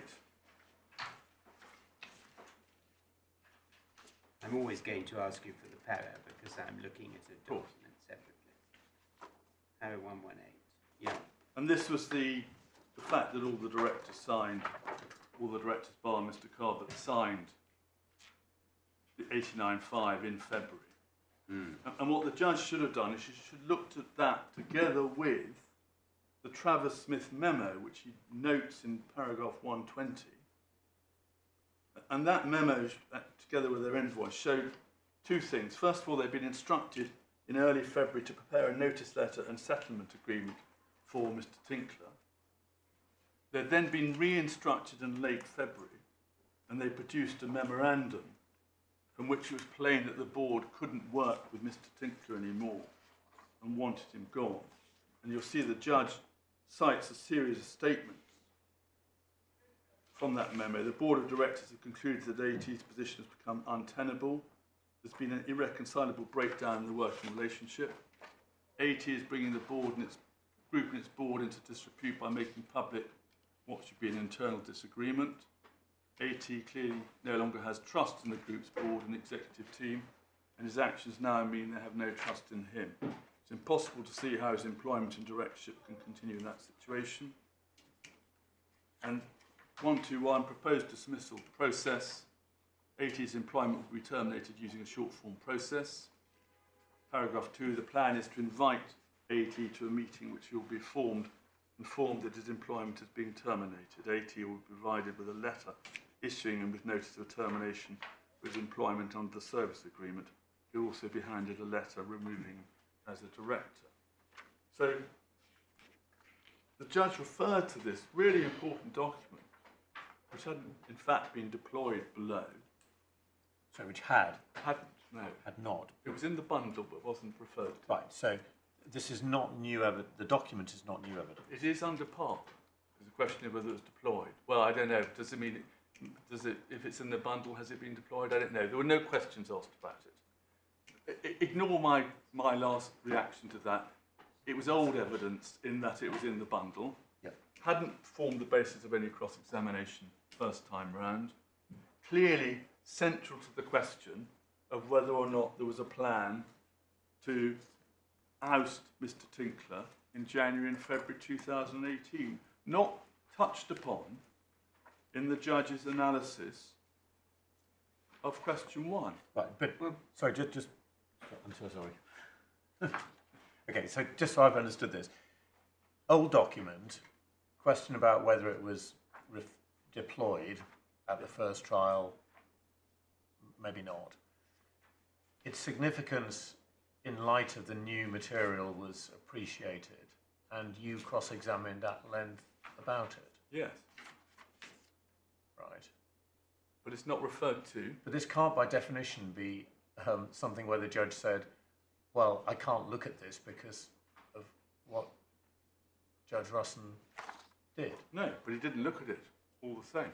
Well, he did look at it at paragraphs 119 to 128. Yes. He dealt with in detail with your cross-examination. Yes, So why was he doing that if it wasn't relevant to the issues he had to decide? because because of what he says in paragraphs 33 and 34, it could not be plainer. Right, no, okay. But is this different from issue 3? No. This is issue 3. Well, it also goes to issue 1. Whether or not there's a plan to oust, and necessarily one needs to look at what instructions were given to solicitors and when to draw up settlement agreements, termination letters, and you need to ask yourself the question, well, why did they go back to Travis Smith late in February? Why did Travis Smith write a memo recording the board has no longer any trust in Mr. Tinkler and he's got to go? And your case was, as I understand it, that Mr. Brady and Mr. Ferguson intended to use it to remove Mr. Tinkler from the board, and it was Yeah. only because Mr. Gabbett wouldn't sign it Yes, that it didn't happen. yes. And that's recorded as issue 3 on page 178 and addressed by the judge under that heading. isn't it? Well, can I come to that in a moment? Can I just finish off issue 1 and answer the question of Lord Justice Snowden, my final attempt at 255? But sorry, is it your submission that, having dealt with it at some length under issue 3, he was somehow not conscious that he had done that and had ignored it when he was addressing issue 1? In issue 3,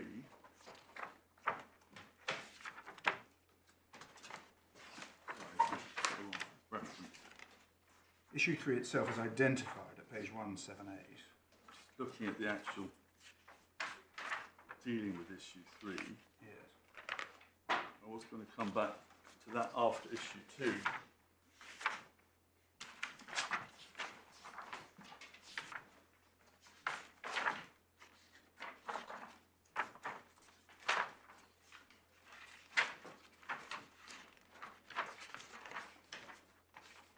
Issue 3 starts at 322, page 229.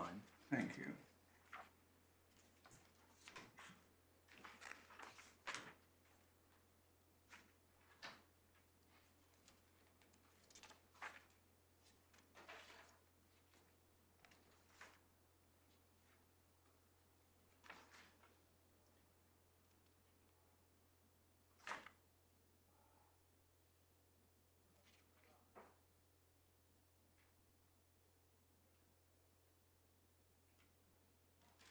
Doesn't deal with the contents of the Travis Smith memo there, he just again looks at the new evidence.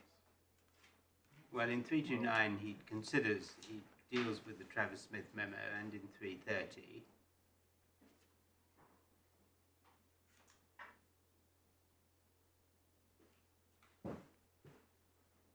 It doesn't address the question of how the Travis Smith memo fits in with the evidence that he's accepting about the new evidence. Well, does it, at the end of 323, he identifies that although you'd been refused permission to amend, you had been permitted to cross-examine in relation to the documents which bore on that issue. That's the Laycock side letter, yes.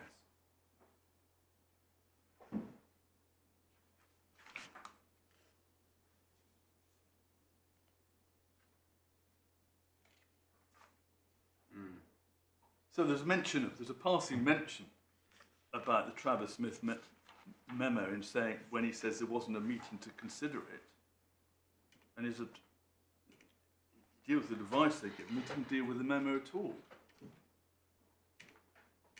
And the memo was fundamental to both the existence of the plan under 1 and both also fundamental to issue 3.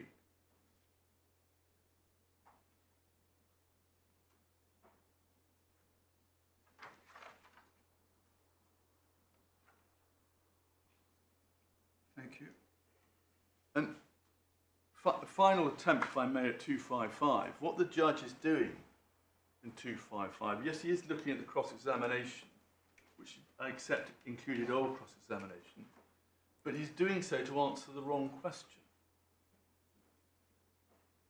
The question is, was there a plan? The judge was only asking himself whether the new documents showed that there was a plan. And that's clear from the introductory words at 255. So he limits his engagement with the original cross-examination for the purpose of understanding what the new documents tell him. And he's not going beyond that.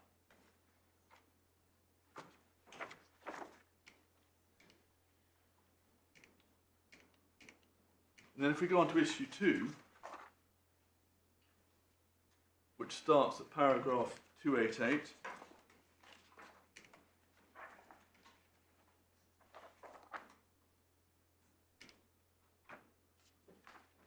again, he starts with the judge's findings. The new evidence section starts at 290. Sorry, I'm sorry. So 288, you said. 288 is the judge's findings.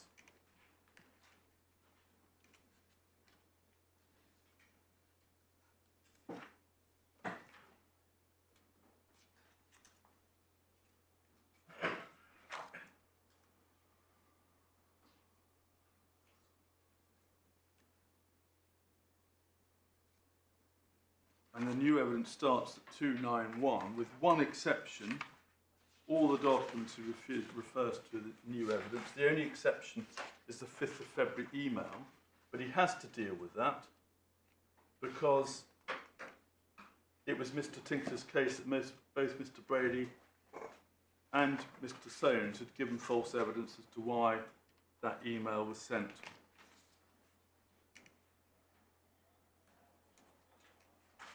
And if we go on to issue 6, which is an important example, at page 237, which is an important example of where the judge went wrong. Sorry, where do you say, so do you say it went wrong in issue 2? Yes, because the only new evidence he refers to is the 5th of February. Sorry, the only new evidence. Sorry, the only old evidence he refers to is the 5th of February. Right, but he does refer to it. He does refer to it, but he has to refer to that. So okay, but he did, you say he had to and he did. Are you saying that he should refer to some other old evidence in deciding issue 2, which he didn't refer to? He should have looked at the totality of the documents, absolutely, showing what was going on at the time. But you've got no specific example of a document, an old document that you say was critical to his analysis of issue 2. Can I come back to you on that?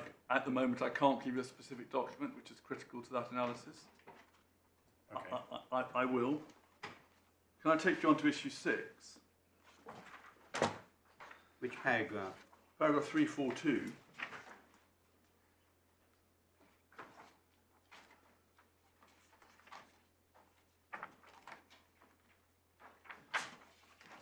Page 237. Now the question is, was Mr. Laycock induced to step down as a director in order to permit Mr. Tinkler's removal? Now, this is a brand new issue. It wasn't before Russon at all. The documents that supported this were all new.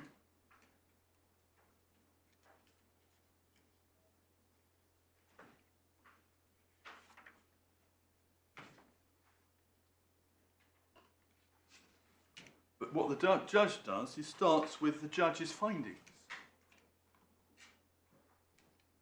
And he says at the top of page... I mean, he starts with the judge's findings in everything, because that's what he said he was going to do and he did it. But there were no findings made about this. Right, there were no judge's findings. Okay. No, but he still does that. If you look at the top of 238, second line, I must therefore consider the series of findings. Because of the way in which the judge made in relation to Mr. Tinkler's ultimate removal, because of the way in which the judge approached this issue, it's necessary for me to set out these findings in full. But they're completely irrelevant. No, they're not irrelevant. They're relevant to materiality. And he's dealing, the way he's structured it is to deal with the findings first and then go on to deal with other things. I quite understand you say, well, a different order might have been, and a more logical order might have been, to deal with it limb 1, limb 2, limb 3, but it's not right to say, is it, that the judge's findings are irrelevant to what he then goes on to consider. Well, they're relevant to issue to limb 1. Yes, I understand that submission. And the judge has held that they are relevant to issue 1. If you go back to paragraph 33,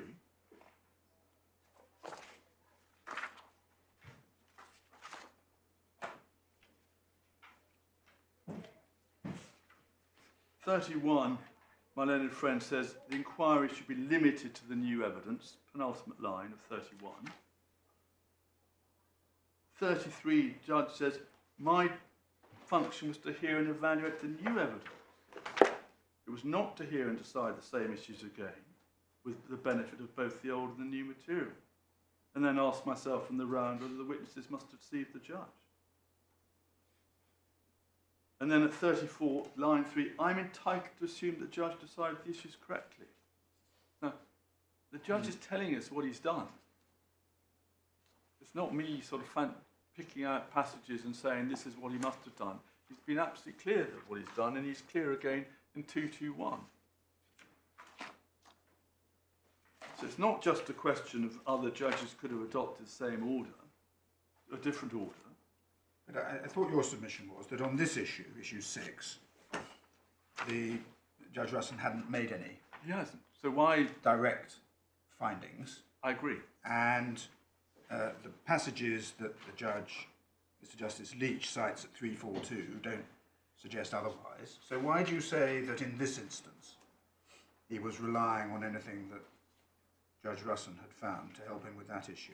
Because he looks at the impact of the new material. He evaluates the impact of the new material in conjunction of what Judge Russell has found in respect of ultimate removal under 89.5. Because the second Laycock side letter, our case about that was that they removed or persuaded Mr. Laycock to stand down by effectively bribing him by, albeit standing him down as finance director, but still paying his salary in full.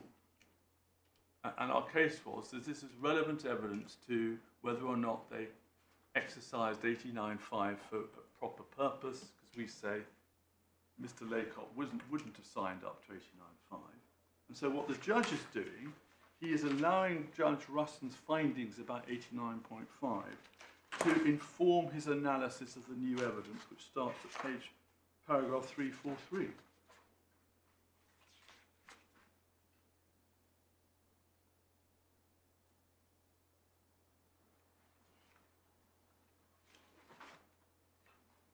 And in the course of doing that,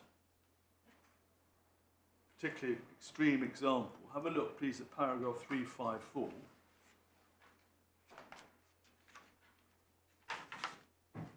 Finally, in reaching these conclusions, I've taken into account the fact that Mr. Laycock's reluctance to support the board was induced by the threatening behaviour of Mr. Warwell, who sent Mr. Laycock a text message stating that SGL's insurance didn't cover him for defending the defamation claim. The judge described this as intimidating. Well, Mr. Justice Leech had the text message in front of him. He could decide whether he thought it was intimidating or not. And he goes on to say the judge described it as intimidating. I don't think Mr. Tinkler didn't and couldn't challenge those findings. No, he's relying on what Judge Russell was saying about this. Judge described this message as intimidating. He rejected Mr. Warwell's evidence he was not acting in Mr. Tinkler's direction. Mr. Tinkler could not and did not challenge these findings before me. That shows he's placing weight on what Judge Russell had held. I mean, there is a problem, isn't there? Because if you have a trial where it goes on for days and weeks, and the judge reaches conclusions that are not appealed, right, or not, so they stand, then the judge is entitled to say that on issues to which the new evidence of fraud do not go, those findings stand. No, because there's no issue of estoppel. No, that's not the point. But the point is, it that begs the if the question. judge has to, it may not be an issue of estoppel, but for the facts of the case, he's entitled to say the judge found this, and the new evidence doesn't go to that issue, and it's a perfectly good finding, and nobody challenges it, like he says in 354. But his task was to decide the case on the evidence before him, not Yeah, by but reference the to things anyone are else's finding. intertwined, as you yourself have pointed out. Not by reference to anything anyone else has So decided. you say he shouldn't have made any reference to the judge's findings about anything. Not until he gets to materiality, no. Self-evidently not.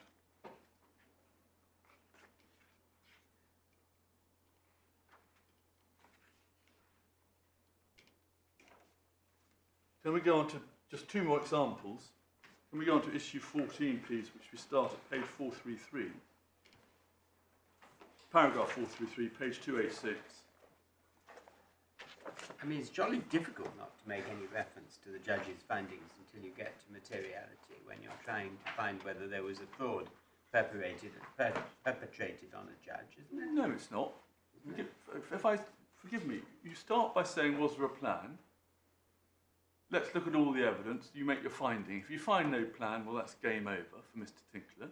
If you find there was a plan, you then ask yourself the question whether or not the witnesses had lied to the court and whether or not they deliberately destroyed or concealed relevant documents so that they were able to put forward a false case. It's only when you get to that stage you need to look at the judge's findings.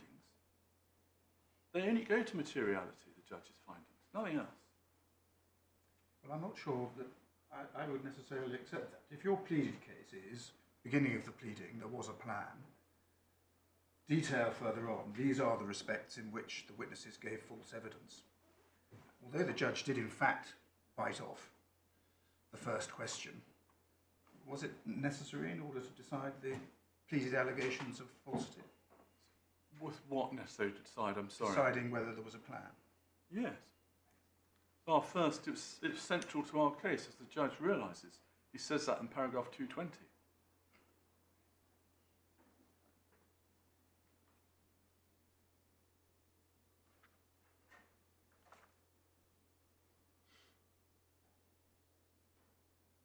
I mean, it's only the foundation, really, for the allegation that they lied, Yes. because they said there wasn't a plan. Yeah. I'm sorry.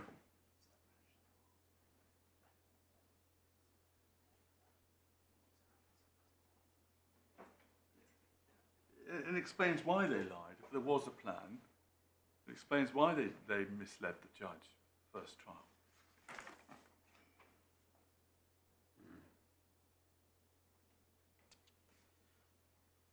Thank you.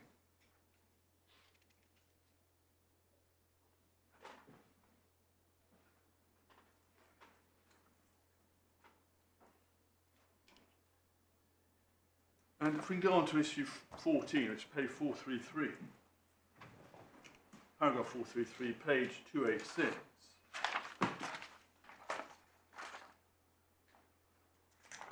So the judge starts his consideration of limb 1 by saying what the judge found, what Judge Ruston found as to Mr. Ferguson's credibility. And that, with respect, has nothing at all to do with whether or not Mr. Ferguson lied.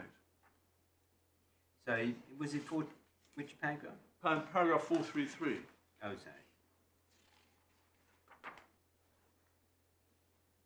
And if we go on to issue 16 at page 441.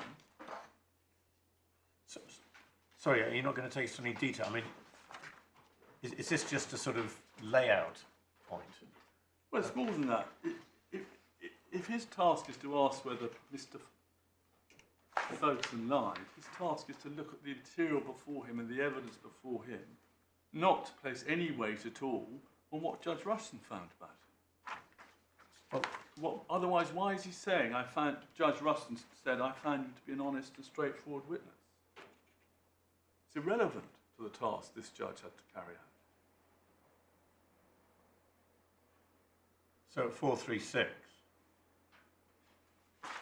I mean, the judge says, I found him to be an honest and straightforward witness, etc., etc. I accepted his evidence. I'm satisfied.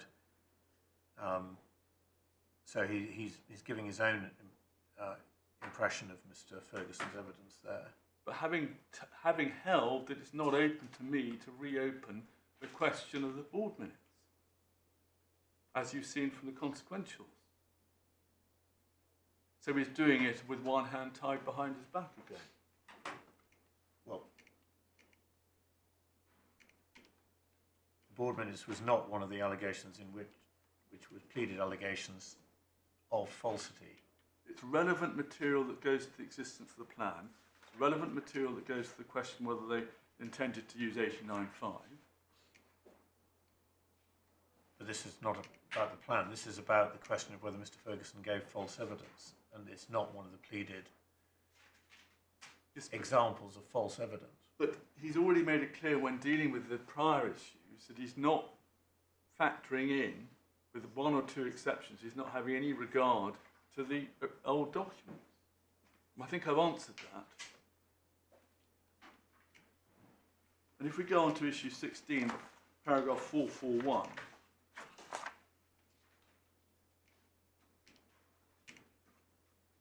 we have a brand new issue concerning the loan agreement, and a consultancy agreement that weren't produced at the original trial. Judge Ruston had been given the impression that Mr. Soames had dropped out of the picture in February. In fact, he was working closely and communicating regularly with Esken, and indeed they lent him some money so he could fight the Stobart Capital employment claim and entered into a consultancy agreement with him. So, issue 16 was the loan on uncommercial terms. There were no findings of fact which were directly relevant. However, they were directly relevant to the credibility of Mr. Brady and Mr. Soames. I've already set out the judgment's assessment of Mr. Soames and also found Brady as a straightforward, impressive witness. So, it's quite clear from here that he's relying on the judge's findings about the credibility of Mr. Soames and Mr. Brady before he carries out his own assessment. He set out that he didn't. He's already set out that he didn't share the judge's assessment of Mr. Soames. But he still. But you say here he's accepting the judge's assessment of Mr. Soames, do you? No, I don't say that. But he's having regard to the judge's assessment of Mr. Soames, and in respect to this issue, he shouldn't have done so. A second judge can't possibly place any weight on the findings made by the first judge as to the credibility of witnesses. So we set out 5 reasons in our skeleton argument as to why the judge's approach was contrary to principle. But I'm sorry, why do you say that the judge was relying? Why did you say Mr. Justice Leech was relying, in paragraph 441, on Judge Russon's assessment of Mr. Soames? There were no findings of fact to which the loan agreement were directly relevant. However, they were directly relevant to the credibility of Mr. Soames. I've already set out the judge's assessment of Mr. Soames, and you also found that Mr. Brady was a straightforward and impressive witness. That's irrelevant to the task the judge has to carry out. It may be, but he's recording, because this is the way he set things out, what the judge's findings are, and insofar as the judge has found anything that might be of relevance when it comes to materiality, he set out what the judge said in relation to credibility, but he's not adopting that, is he? Well, not so far as Mr. Soames is. Well, but if he's not doing in that sentence, if I have already set out the judge's assessment of, doesn't mean I am adopting. Why do you say it is in relation to either of them? Because that's what he's been doing throughout the judgment, because of the approach he's adopted. One can't argue away, one can't dismiss paragraph 10 of the consequentials judgment. And one can't dismiss paragraphs 33 and 34 and 221 of this judgment.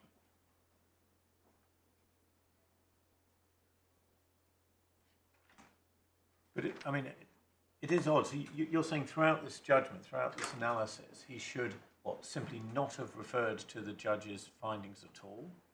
When he gets to materiality... Yes, but that's not the structure of the way I mean,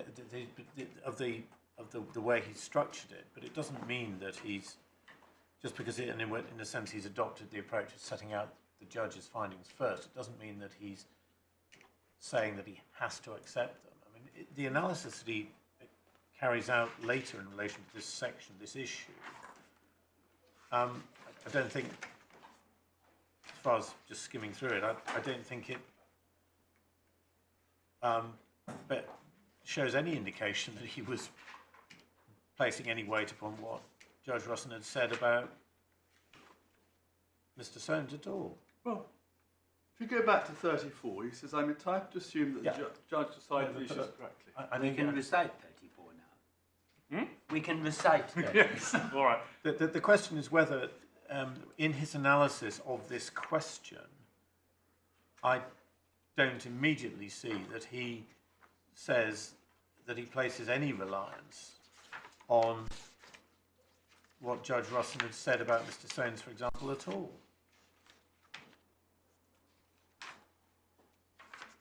But I suppose you would say, Mr. Wardell, what's the point in mentioning it if he's not placing any reliance? Exactly. And he does it all the time. And yeah, I mean, you are criticising root and branch, his approach to the resolution of the problem. exactly, Was there a dishonest exactly. approach to the previous trial? And postscript point just before we rise. Can you? I haven't taken to paragraph 35. You picked up then that my comment was a precursor to rising. Yes. Also had a glance at the clock. Yeah. So, postscript point, if we look at 35, the last 5 lines of 5, Mr. Leeper's submission, which I accept, was not that I should ignore that evidence, but I should not embark on deciding the substantive issues again, and then decide to whether to set aside the judgment, because I was tempted to reach different conclusions from the judge. As he submitted, this would clearly offend against the principle of the finality of judgment. Okay, well, we will come back to that at 2 o'clock. All right.